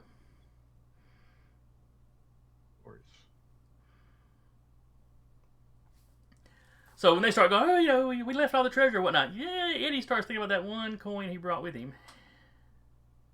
Edward, look at me, Edward. Why are your eyes going like that, Edward? What? We left the dwarven stuff there. Edward, do you have something to tell us? It's one coin. They ain't gonna miss it. Edward, as one being descended from terrifying, awful mythological beings, I highly advise you return the coin to these lovely people. You hear John, trust me, the dwarves would notice the one coin missing.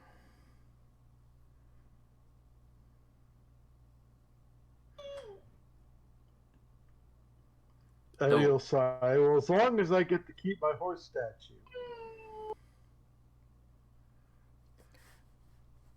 John and Yoldis just look blankly at the horse statue thing.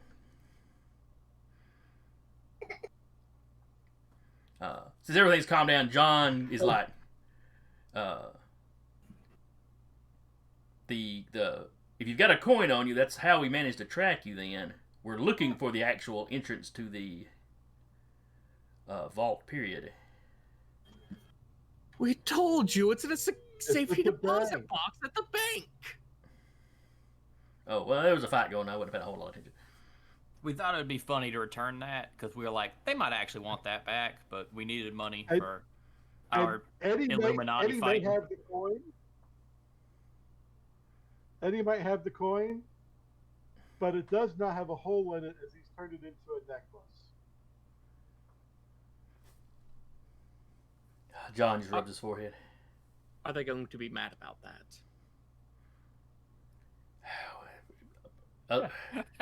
Yes. They may not be happy about it. They won't invade a city over that. Hopefully. And he kind of looks over at Molly.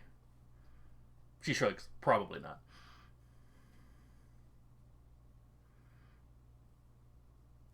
And he just kind of shook. I don't care about this. Molly holds out her hand.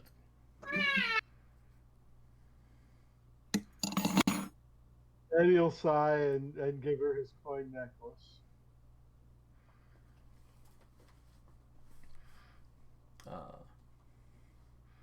Does he just have a string through it, or did he get a chain, or what did he put it on? Just a leather cord. Oh, okay. Her frosted hand takes the leather cord and it ices over, and she snaps it loose and takes it out of the coin. Puts the coin in a belt pouch.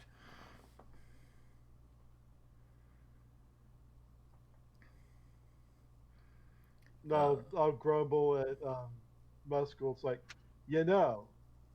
a Norse gold coin is worth more than like a pirate doubloon.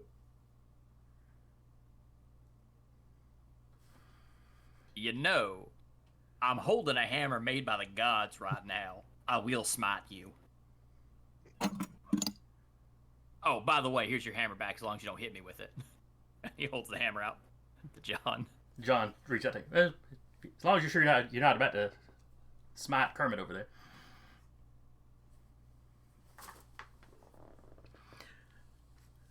So exactly, he pulls out a notepad. Exactly where is this safe deposit box? And he just gets that information from you.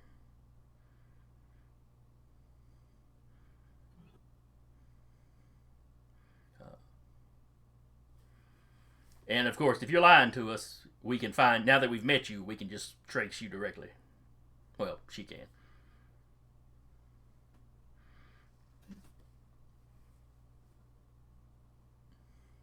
This would normally be the moment where I would say something about happily being traced by her, but I'm happily fiancéed right now.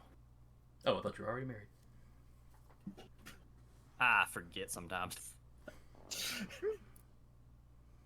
She's having my baby. I don't remember if I've married her yet or not. You don't remember if you go to a courthouse and sign a document if you don't have a ceremony, or is this? I have enough. Listen. Do you know how many times I've been hit in the head? I'm not dumb because I want to be dumb. I'm dumb because of the consequences of previous actions. Tom is just gonna give him a very pained look and pat him on the back. I used to be a B+ student. John's just watching this like it all makes sense to him. My oldest mumbles something about men and starts walking back to John's motorcycle that's parked on the street. Before they go off, I'm gonna hit her with one last glamour to change her entire wardrobe into the most eye-searing early 2000s scene kid nightmare I possibly can. I was gonna hope you were going for tie-dye. It's gonna be, a t-shirt that just says I'm a pretty princess, and a mommy's money on the back of it. Oh, it's got to have fuzzies or feathers with it. Oh yeah. All right, give me a roll. I'm going to burn a determination point. Bastard, son of the Fae. Okay.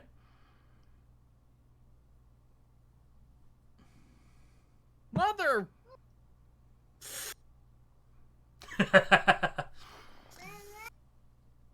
So you all see the illusion form up around her, but her own, disbelief of fairy glamour, it banishes it fairly quickly. It lasts long enough for her to look down and see where it says that she's a princess. And then it just like the entire image just turns to shadow and it vanishes. And she locks eyes with you. I am a princess. I'm a princess of the dead. And then John goes, Hey. we should probably go ahead and leave. There was one of those in the bank I let out.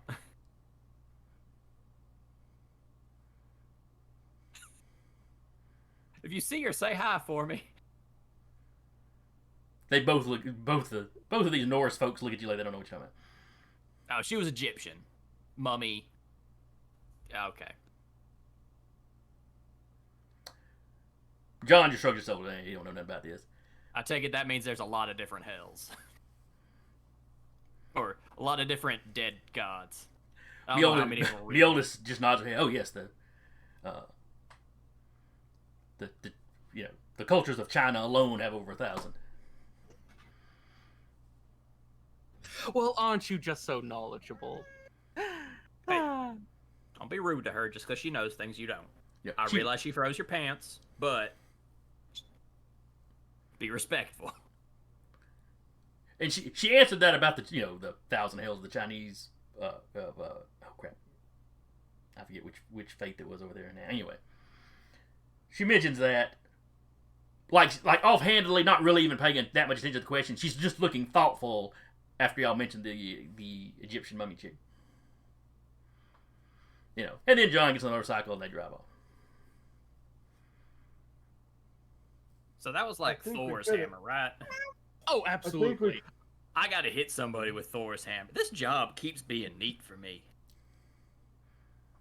We could have kept Thor's. Except he said he was borrowing it, which means it ain't his. Which means I'd have to fight Thor. I ain't 100% on whether or not I want to fight Thor. We got stuff to do. Oh, you would.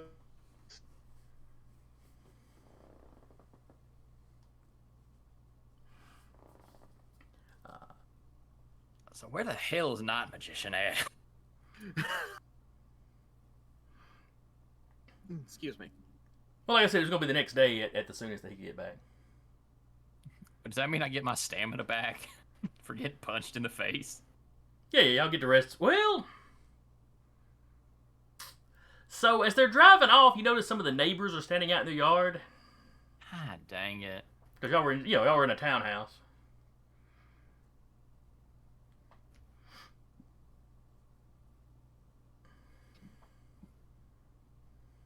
Superheroes, am I right, ladies and gentlemen? Let's get the fuck back inside. So y'all all hustle back inside, but you can't close the door because there's not a door now. We should probably relocate.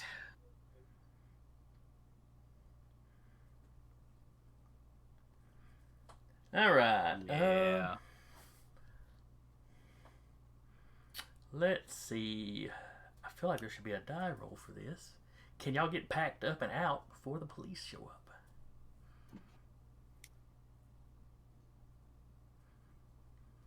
Give me... One of you give me an awareness roll.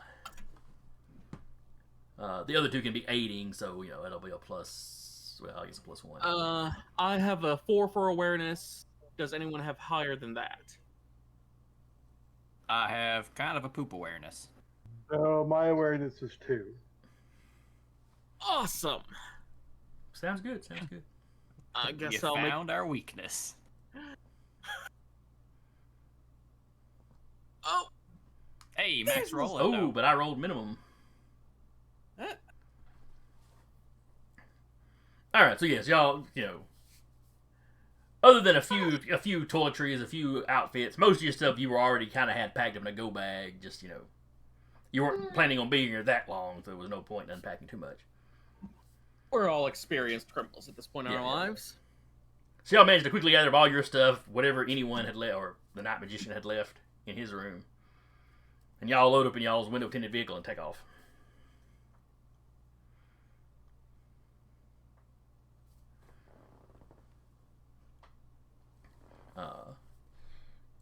You pull out the little map and figure out where, you know, safe house B was located.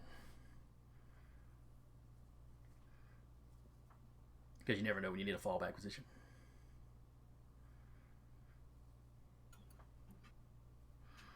A little bit later, well, later that evening, you get a message from Night Magician. The police are all over the safe house. Where are y'all at? We're at location B. Not in There jail was- then, good. I got to use Thor's hammer. Question mark, question mark, question mark. I found out the J is silent. I've been saying it Mjolnir the whole time. It's not silent, it's not like a Y. Man, am I glad I didn't name it. Didn't say its name in front of the pretty girl.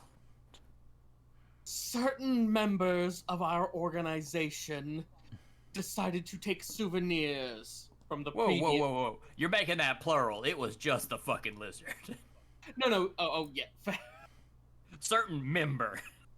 And you'll just start members of the organization.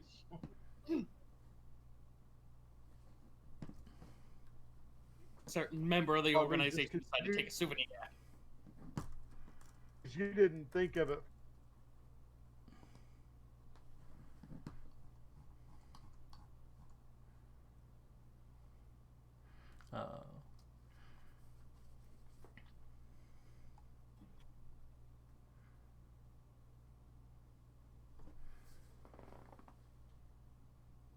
Let's see.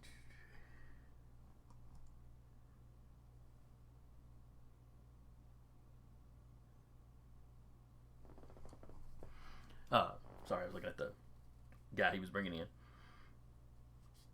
Alright, so Night Magician shows up at the Safe House B.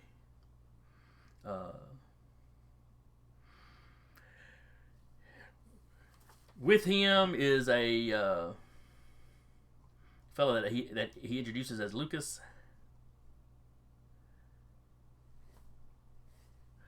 Let's see, he is not currently in costume, of course. But like when he sits his pack down, there's some, there's some sound of, there's some weight to it, and the sound of some metal inside. And when he starts taking it out, it looks like his costume is very kind of medieval Crusader knight motifed. I like a good motif.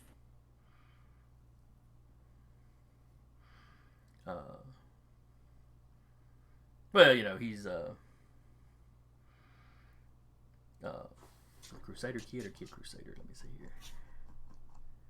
Yeah. Well, he's the kid. He tells you he's the Kid Crusader, so he fits in with the crusading thing.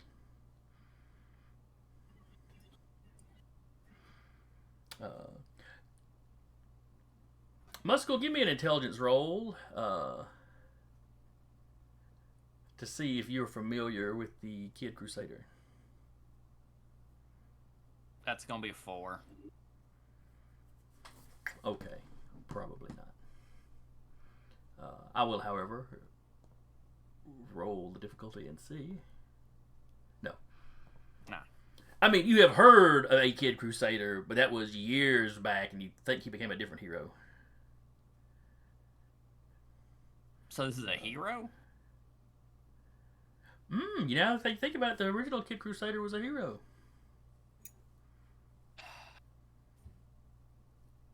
Why does this keep happening? I don't like this. This feels weird. While the kid is unpacking in one of the bedrooms, Night Magician kind of drags over to the side.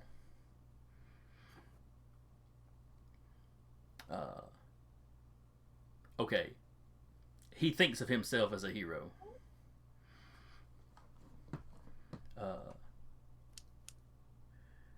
Did you grab someone who's mentally unstable? Are any of us completely stable? I am perfectly well grounded in my unreality, thank you. I'm a little concerned that magician, not musician, has recruited a hero to help us. Well, he's a hero. Well, like I said, he thinks he's a hero, and he took the name of a hero.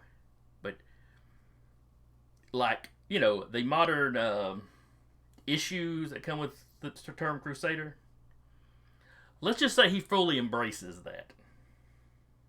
Dear. He's a bit of a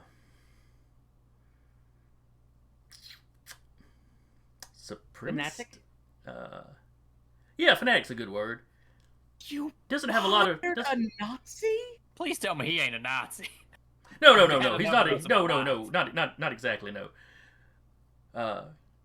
It's more of a Western religions versus Eastern religions conflict for him. Oh, He's like God. genuine. That's not much better.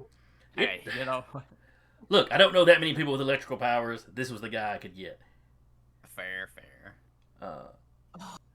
He knows y'all are villains. He's probably not going to care much for us, but he needs money for his crusade. Don't worry, I have plans to steal it back later.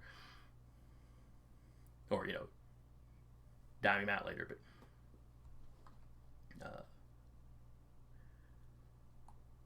Let's just try to keep his involvement as unknown as we can. This is deeply embarrassing.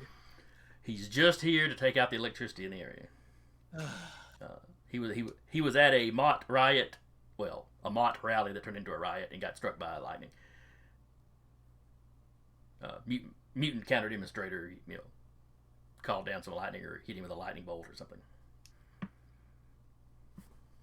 You know how these things go. Wait, is he connected to Mart too? He's not he never said why he was at that rally.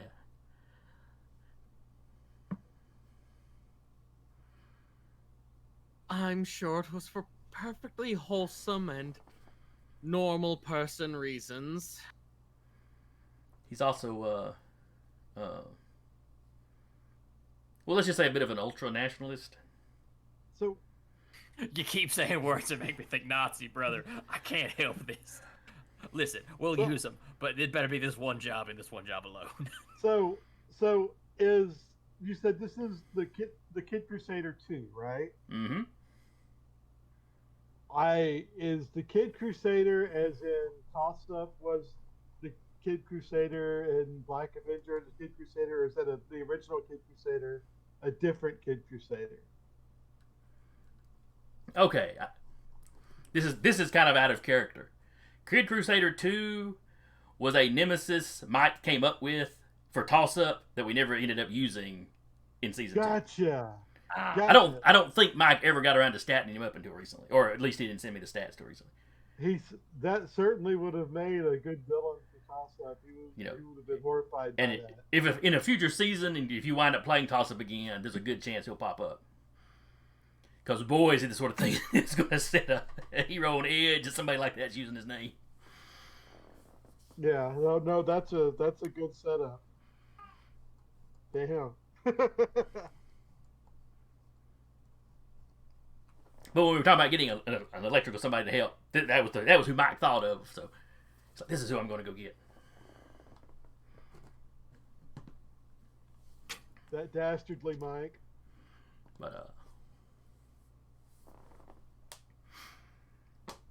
But anyway, so you've got your you have your electrical person now.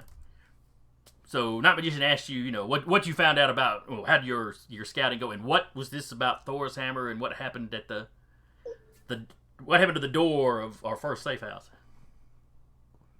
Edward decided. Go ahead.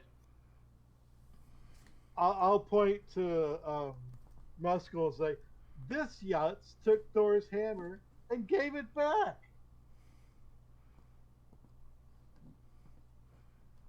That doesn't explain. Edward. Edward, dear. Are you going to tell, or do I need to tell? You sound just like Sister Judith when you call me Ed. What?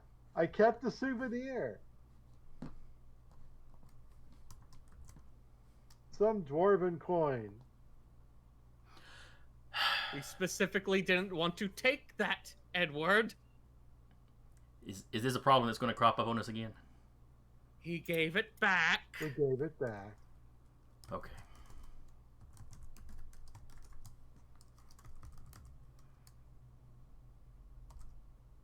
But yes, we have the building's layout and the number 17 doesn't appear to actually leave his penthouse at any point in time. Bit of a shut-in. Yeah, bit of a recluse.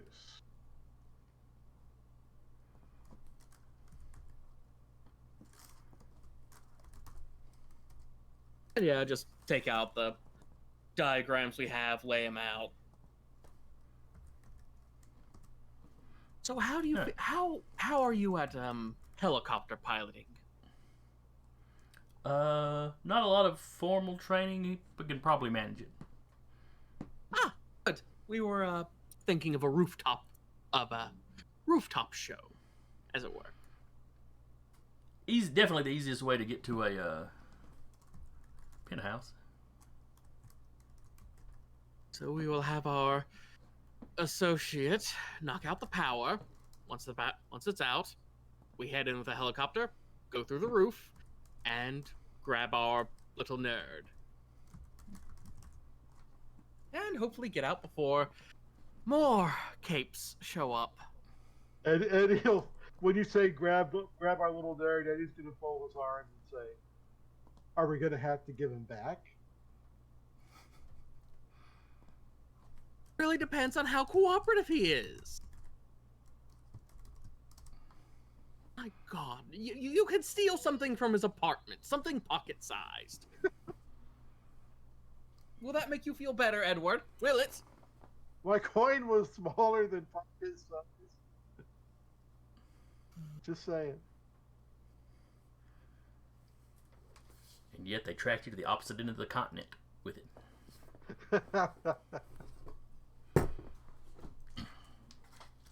Edward, when a god angered the dwarves, do you know what they did to him? In lieu of cutting off his head because of some rather admirable wordplay, I might add, they sewed his mouth shut. This is a restrained and reasonable punishment dwarves are known for giving out.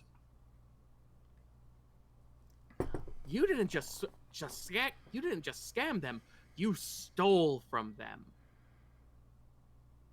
There are pits of hell where what they would do to you would only be told in whispers.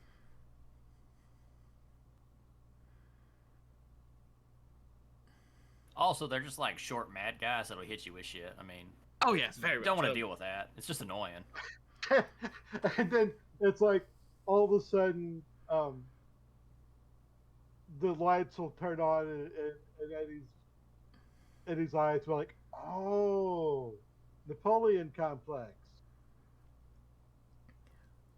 Walking in the room, you hear Kid Crusaders like, sounds like pagan BS to me. Dwarves, Well, elves, pagan- they're all just demons. Well, I mean, that depends on who you ask, really. I mean, like, we have vivisected dwarves. They got, like, human-esque organs and stuff. Like, I mean, demons in, like, the ideology of, like, they'll send you to hell, yes. But, like, they're made of meat still. They're not, like, actual demons that are made of magic. I fought both. Yeah, short pagans then. He walks over to the refrigerator, gets a beer.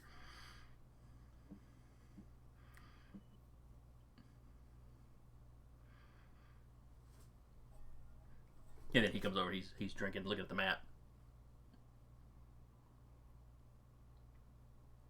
So, am I going into the building with you, or how's this working? Well, Go ahead. what is the most convenient way for you to cut the power to this building and any generator that may be tucked inside?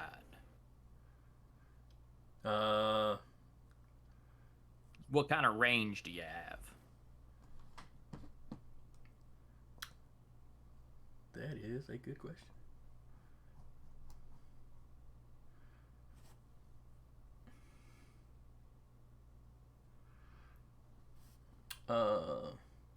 He's relatively stout. He could take out the block from pretty well anywhere in the block.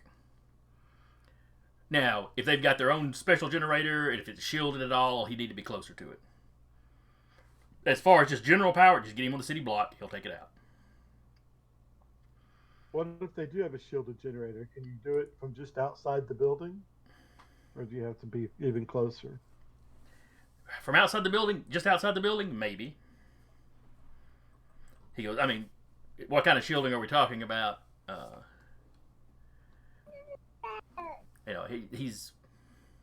He doesn't have the technical expertise. He knows things that are shielded he has to work harder for. The closer he is, the better chance he'd have.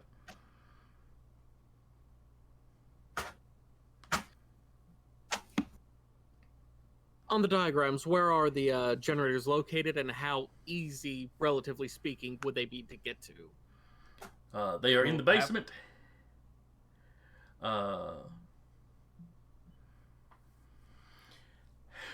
And looking at the map, you go in this, this like side door, this not publicly accessible area, and there's stairs that go down to the basement here, and there's elevators that go down to the basement here. Then you just walk over, to here where the generators were. Though you're sure there's going to be locked doors, there's going to be, some security guys.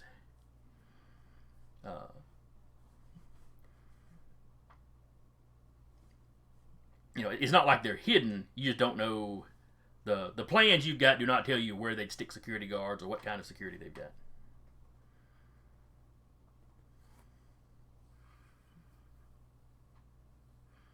But the actual route to getting to them, not difficult. Okay. Does anything on the records we have indicate that the generators have been modified in any way since construction?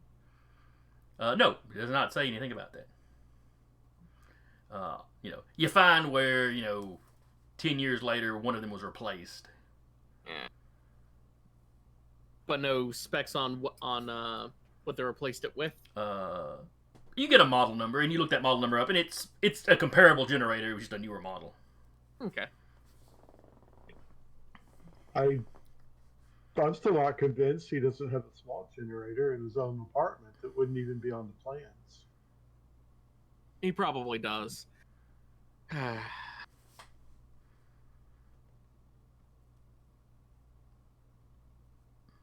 You know what?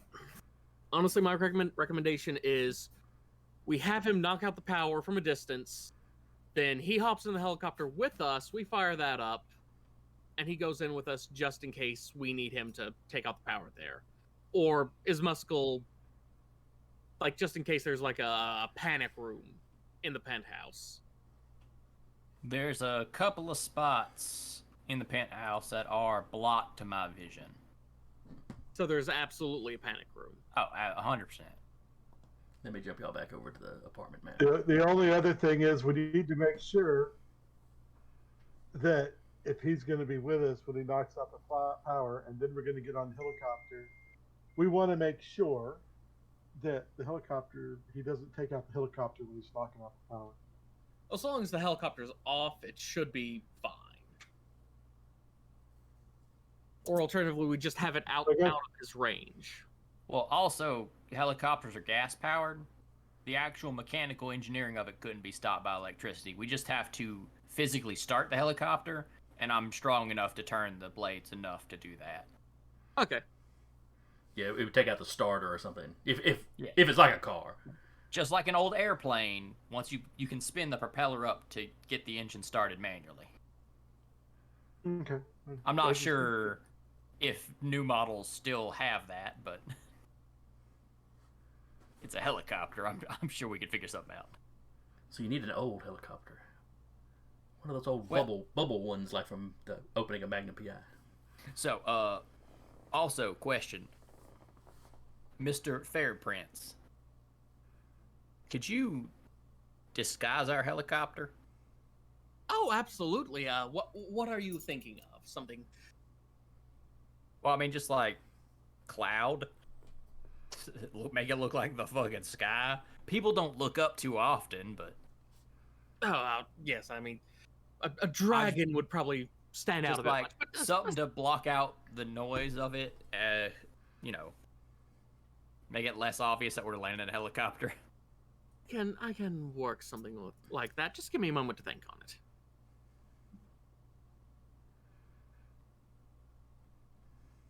Or just make, well, I don't know, make the helicopter invisible, maybe. Oh, yeah. Well, technically he doesn't do invisibility. Technically he does images. Basically what I'd be doing is casting wrapping a mirror image of what's on the other side of the helicopter onto the opposite side. Yeah. You make it blue like the sky or whatever. I mean, you can effectively do what he's wanting to do. Yeah.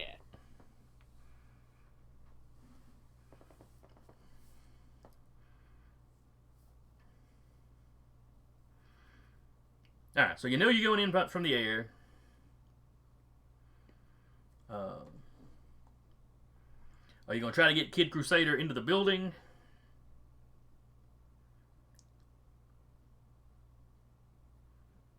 Yeah, let's go for it.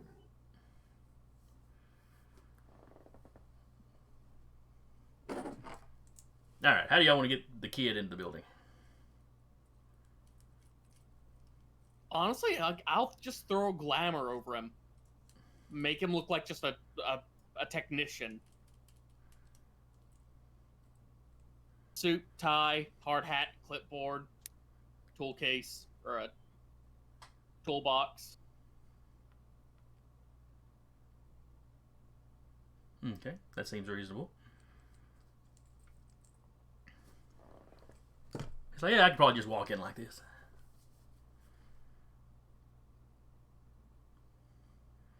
If any of the security guys, step to me. And he holds up his fingers, there's like a bzzz of electricity between his fingers. Oh, here's the issue with that, sir. You start throwing around superpowers, that's going to set off a whole bunch of concerned in it's going to cause a panic, and that'll make extracting our target a much more difficult process than if Engineer Joe goes down in the basement looking all official and important. All right, but I'm keeping my idea as a backup plan. As a backup plan, If stuff starts to go south, I start tasering people. Fair enough. That's fine. Though, I will go ahead and tell you. 3 big names that are currently in the city. Dynaman, Knockout Queen, and Indispensable, that's his name. They're going to be a little tough to tase, so if things start getting too wacky, just bug out. We ain't asking you to, like, try to fist fight people. Oh, well, I wouldn't want to fight heroes anyway. Yeah. I'm only here assisting you since you're going up against other villains, so it's a small compromise to make to fight the Illuminati. To fund my good a work. version of the Illuminati.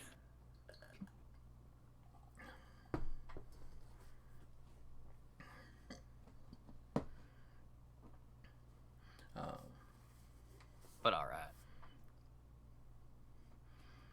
Well, you know about that, he brings up the Eastern Menace, and you get the impression he's about to start into a long, weird conspiracy spiel. But not Magician manages to cut him off diplomatically. But gives a sigh like he's really rethinking having hired the All right. Yeah. You found us a real prince.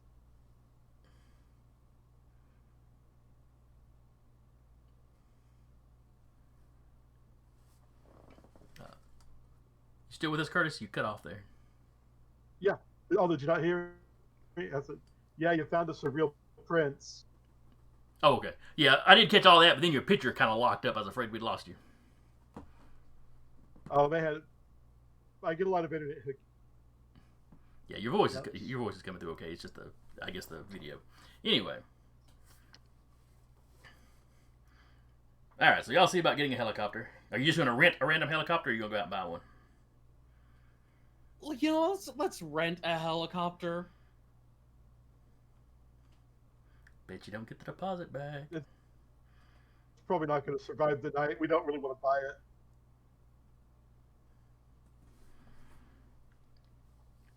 All right, so you go out and get your helicopter. The background checks and all that stuff. Anyone has got not magician has got like fake IDs. That's he gets that without any trouble. Now you're going to hit him at night or during the day? I say Honestly, night. You're about to say something, Zach? I'm fine with night. All right. How does We don't exactly know. We don't know when, like, the other Hellfires are active, do we? No, you do not know much about the organization as a whole. That's the whole reason you're going after this guy. Is it's somebody on the inside. Yeah.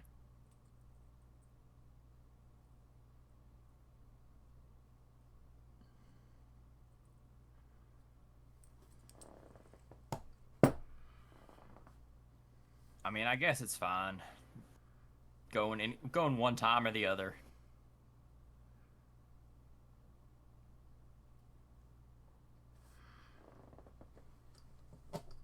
All right. So y'all spend the day getting ready. Y'all are ready to set out. Now, are all of you going to be in the helicopter? You know, I can fly, so I think so. I'll. Unless you all have a different idea.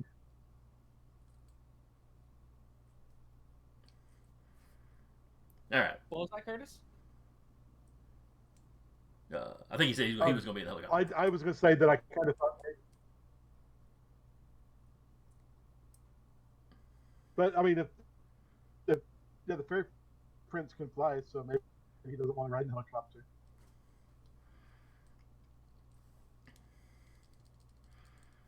All right. So Crusader gives you an idea of how far back you need to stay. You know, to be kind of out of range of his thing.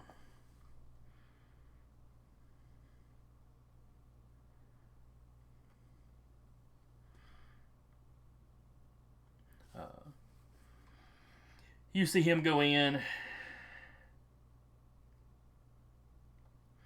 A little bit later, you see the lights go off in the area. You know, for about a city block on any side of the building.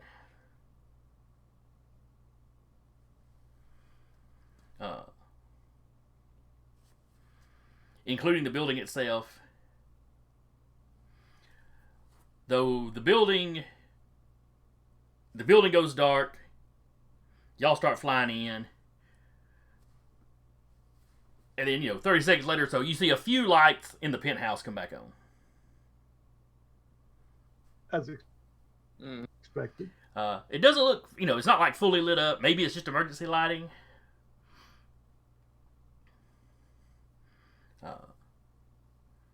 Now, what, Zach, you just disguising the helicopter as the night, Yeah, part of the basically night just sky? part of the sky. Okay. And to cover up the sound of the blades, I'm just basically making it sound like the wind speed has picked up considerably. Okay. So people will step outside and hear the wind, but they don't feel anything.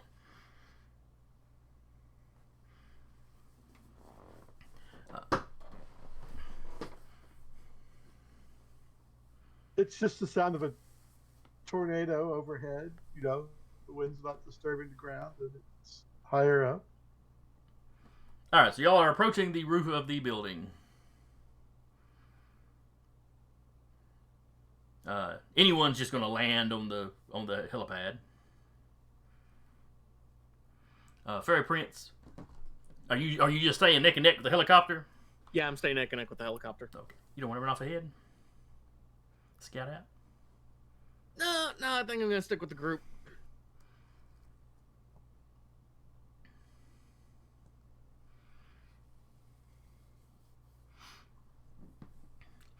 Excuse me. Alright, so y'all start dropping out of the helicopter. Or you get the helicopter landed.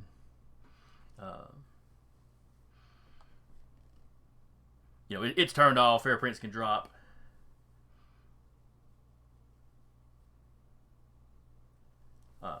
There's a roof access down into the building. It's got a little key card thing on it, which is the lights are out on it right now.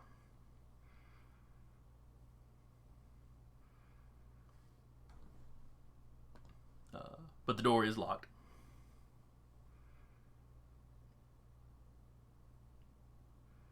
Muskel, I believe you have our key. Actually, how is it locked? Like, is a turnkey or is it electronic? It's one of those just handles and pull down, but it's got like a card swipe next to it. Gotcha. Like I said, the lights on the card swipe are out because the power's jacked up.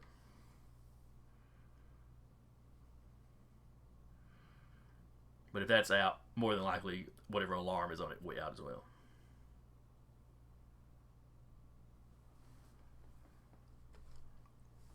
So, Muscle, are you opening the door?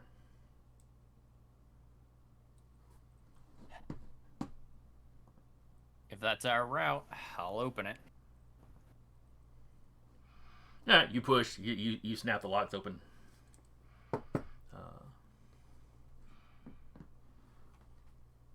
It opens into a stairwell that goes down. The stairwell goes a ways down in the building. If you're looking on the map, it'd be a little above where the map cuts off. But there's a doorway into this area here, which is like the stairs the penthouse can use in an emergency to get down. You walk up to that card swipe.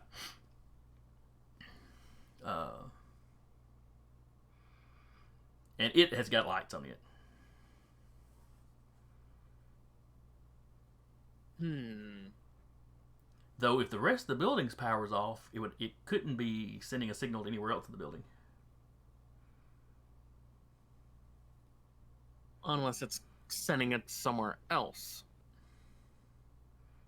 Maybe, I don't know. I'm dumb. Are the lights still on? On the key card, yes. Out of the stairwell here, that's the only light you see. Like as you were approaching, you saw where there were a few lights on in the penthouse.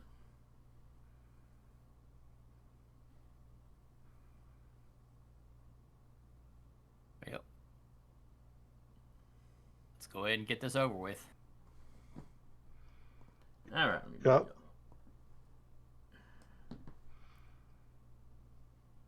Let me drop y'all's tokens in there. Everybody check and see if you got control of them, because it likes to mess me around with that. That is an unfortunate no on my part. Yeah. I have my boy. I have control. Why would one Look of at me go. Why would one of you I do not. and not the rest of you? This makes no sense. Let's see.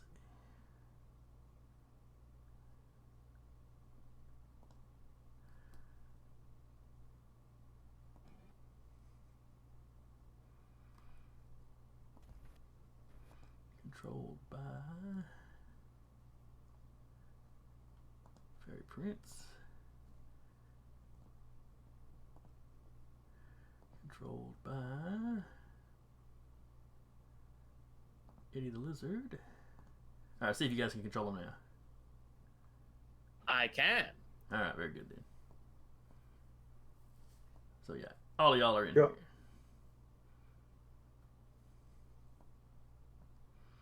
So you're in this little hallway. You know, this is where y'all stepped in. So you know now you're looking at the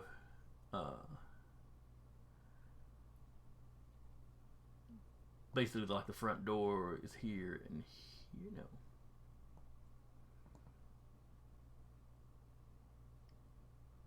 Yeah, you got a door here and a door here. And these look like regular apartment doors. There is also a card swipe on them. I mean, only plebes use keys.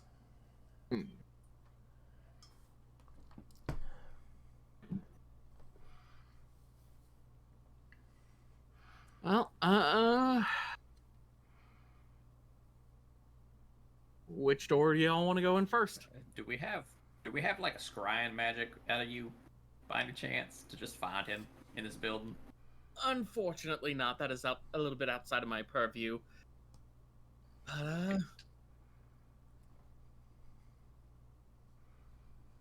I'm just gonna take out my sword and just try to Okay. slam it through the between the lock and the wall. How much damage can your sword do? 6. Yeah, that's enough. You cut the bolts.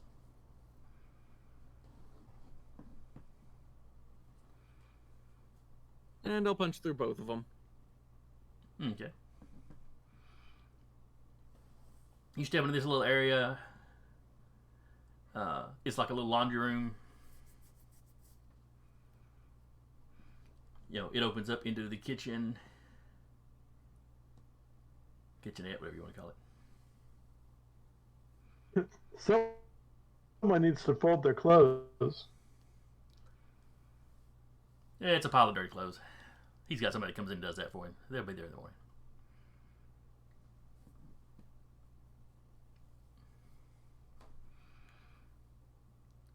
So far, everything is silent.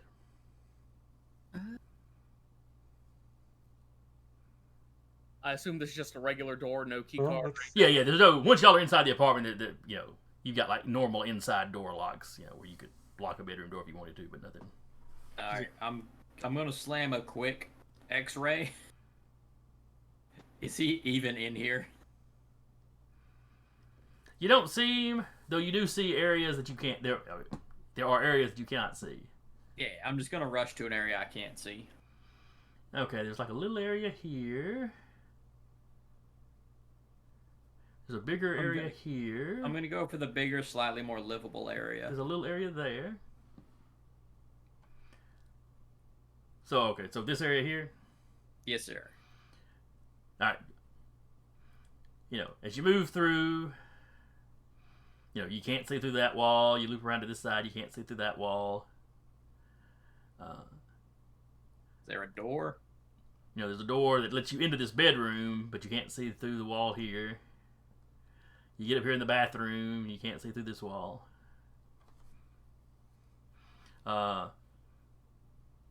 Give me an awareness check. You know, if you got some kind of search or something skill. Just the X-ray. It's a 7. Okay. Probably gonna end up having to punch through the wall.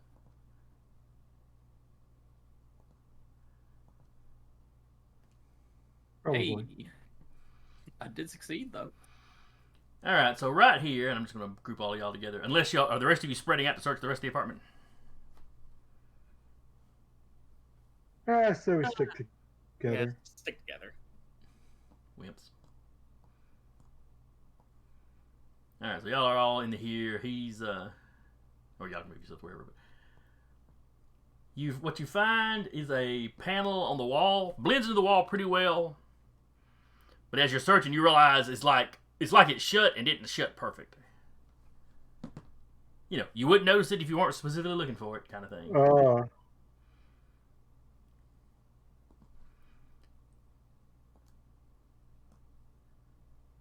wait a second. I said reveal, and it darkened that area. What's going on? There we go. When you slide that panel out, there's a big metal reinforced door. Screams safe room. And this is clearly the master bedroom here. You know, based on the floor plan. So, from looking at this, does the door look stronger or the wall? Looks to be the same material. Well, if you peel back a little bit, you know, on the outside, it looks like a normal apartment wall. If you peel some of that off, it's more of that metal up under there.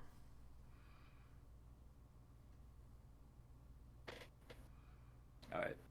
Can one of you unlock it, or do I gotta punch it?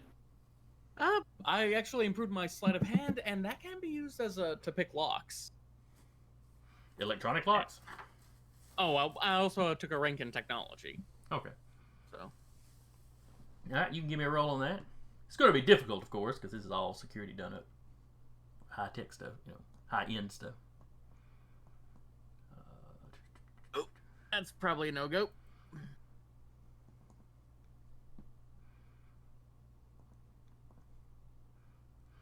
Holy crap. Oh.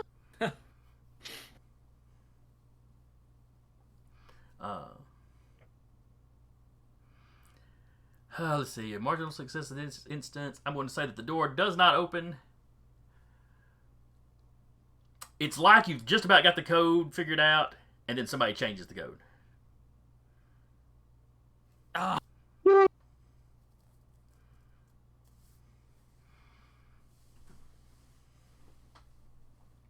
You know, like you were kind of doing a little hacky thing with it, and somebody else somewhere else was clearly working to reinforce it. He's probably in here. That much I can say.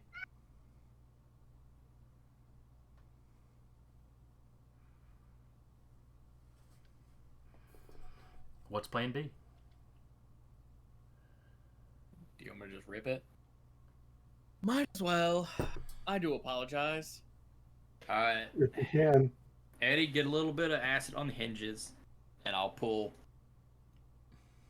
Nope. Problem. Except that there are no hinges. It looks like the door slides. Oh, that's better for me. Alright. But alright, give me a strength check.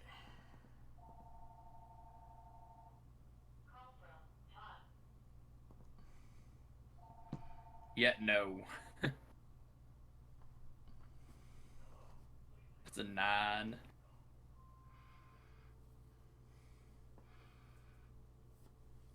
All right, so you can't get finger grips to like try to force it to slide open. You start trying to just pound through it, and you're doing some superficial damage, but it's it's strong enough it'll take a little while to get through.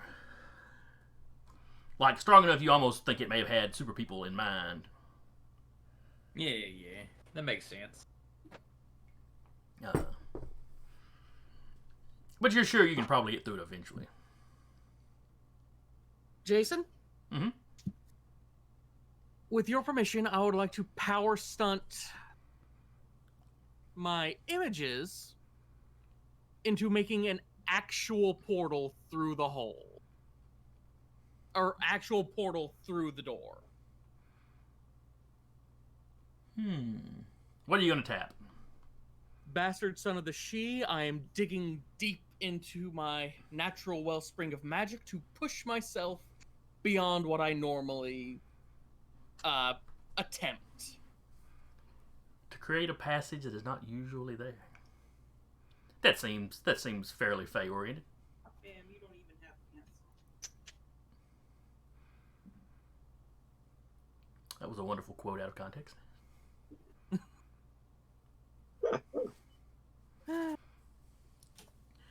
All right, so you were power stunting. I guess we could consider it teleport or Teleport, matter manipulation of some kind. There's any of that kind of stuff could potentially work. And your power rank is 6. okay. on. Drill. I believe that's enough that with teleport you don't have to make rolls to actually make the teleport work.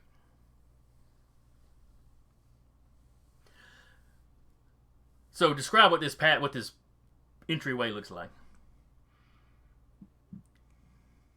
What you see is just a line of blossoms start to bloom, running the length and width of the door, and as they grow larger, fuller, it seems to push the metal apart, just folding it, just warping it and stenting it away from the center point of away from its center. Okay. So it creates this nice little ring you can walk through.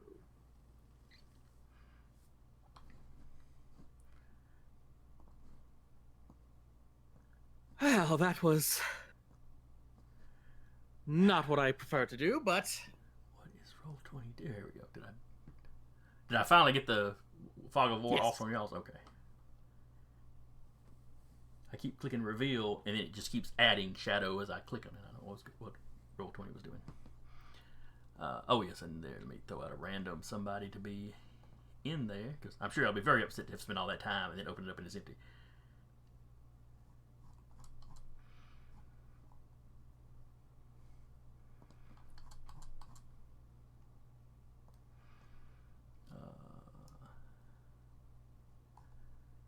Wow, I do not have a whole lot of tokens for normal looking people.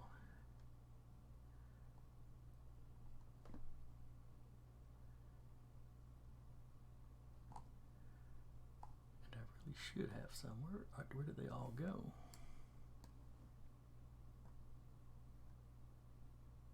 He'll work. Alright. So it opens up. Y'all can see in there, there's a tall, lanky guy sitting at these computers. No. Ah, friggin' magic. He's our nerd. I'm just gonna walk up and just point the tip of my sword right at his throat. His hands go, whoa, hey, I'm strictly non-violent here. Oh, it's fine. It's just reinforcing the power dynamic here. Yeah. Unfortunately for you, we're not non-violent. Sorry for the double negative.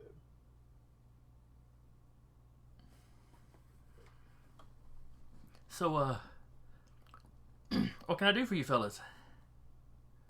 We just want to take you on a helicopter tour of the city. Follow us, please. It's kind of late. I mean, I dig it a little bit into his skin. Hey, well, I Night guess it's not Magician, that late. Are we allowed to tell him Night Magician?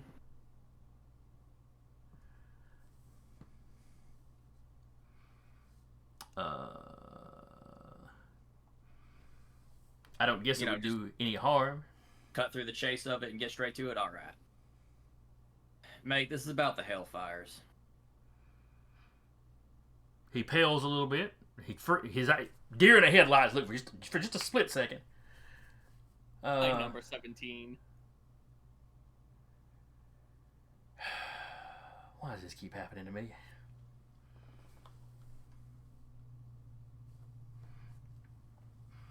You should have killed Gangrat the moment you could have. Some people are just born to suffer, I'm afraid.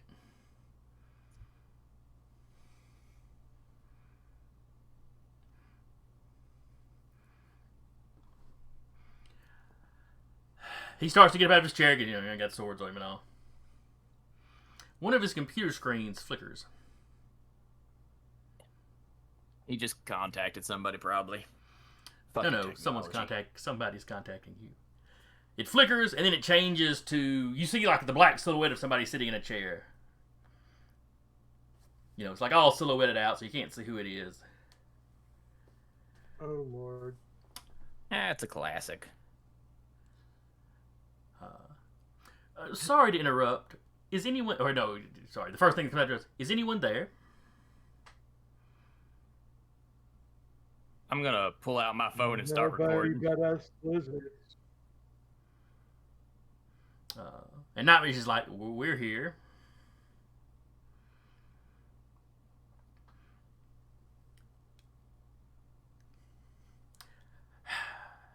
I had a suspicion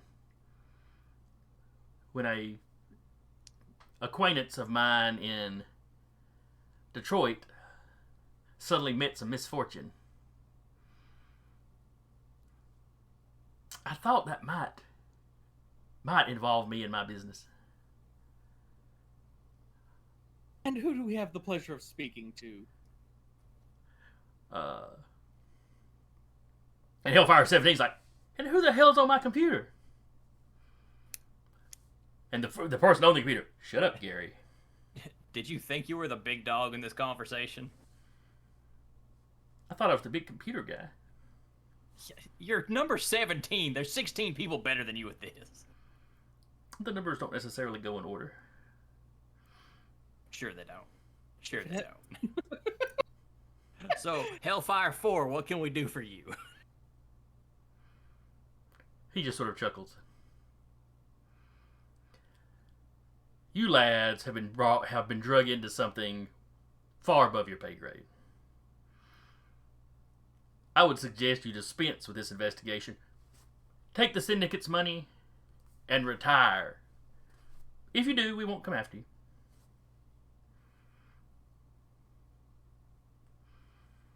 You've been an annoyance, but life is full of little annoyances. You can't let them weigh you down. Such a generous offer, but I'm afraid I have made it my life's mission to be quite an annoyance for some much, much scarier individuals than yourself, sir. Oh, there are certainly scarier people out there than me. But I'm scary enough.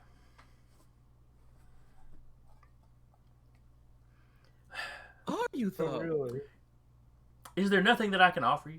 What is your bone of contention with it? Why is this your business? Why are you concerned about it? Well, I was, Well, let's face it, you're a shadowy information organization. You already know all about me. If I accept a contract, I'm finishing it. Fair. That sort of, That's kind of how, I keep my name in the business, is I don't betray people I work for. Well, I get their that's fair. jobs done. I do enjoy that sort of loyalty when it works for my benefit. I don't suppose I can get too upset.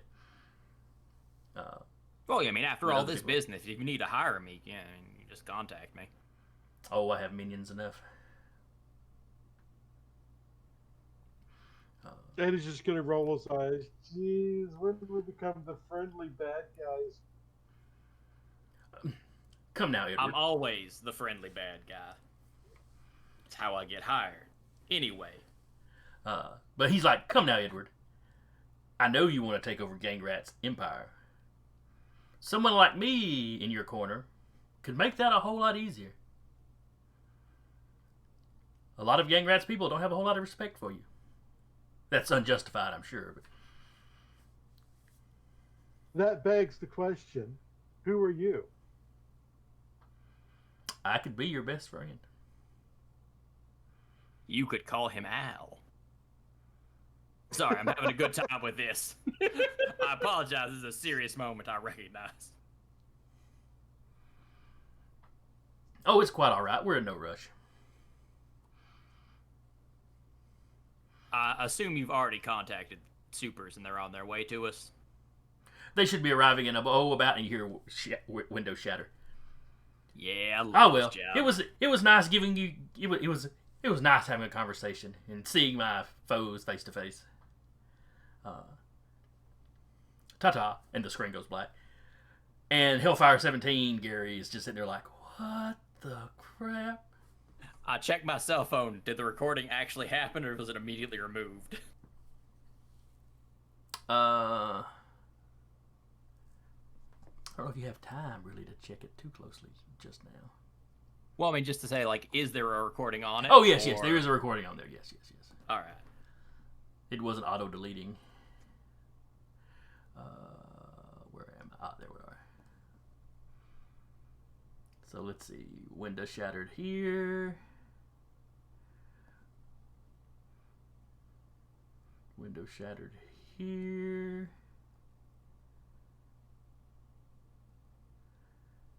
And actually, we'll say two of them went in the living room.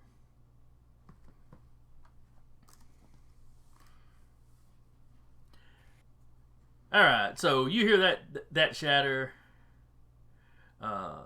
You have just enough time, before we wrap for the day, to see these individuals show back up. You've run into them before. Oh. It is 3 people in armored suits. Familiar armored suits. Of course it is. You ran into them down in California.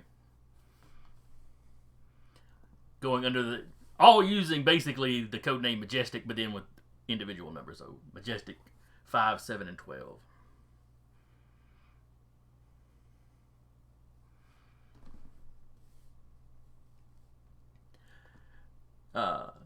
So, Gary, now that you know you're being played by somebody in your organization, are you willing to help us out? We get you out of here?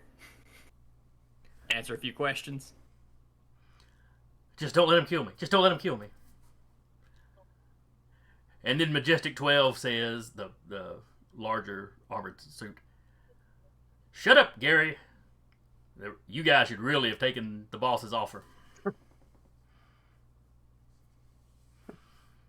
And that is what we're at for right now, because it is almost 4 o'clock. Bum, bum, bum. Somehow I don't think his offer was sincere. Oh no, it was clearly a sincere offer. He wasn't stalling so his goons could get there. No, not at all. That was just his backup plan. He's a very layered individual, layers upon layers. Like a freaking onion. Mm-hmm. Archer on the campaign, Onion Man. But I hope y'all had fun. I enjoyed it. Oh, great. Absolutely. And hopefully we'll have a full crew next time. So Mike can come in. What is going on? What did you all do? I was waiting for our shadowy guy to reveal that Night Wizard was anyone. What was the first thing out of his mouth when the screen came up? I know that was the first thing but it was this sort of a subtle thing. I figured he would just spill the beans and ruin No. Mike's cover. What mastermind villain doesn't like playing games? It's how you trip them up eventually. But anyway, I hope anybody out there watching enjoyed it. Anybody comes by and watches later, hope you'll join us next time. Should be doing this again in 2 weeks, assuming there's not a holiday or something. And I can't think of anything on June 25th.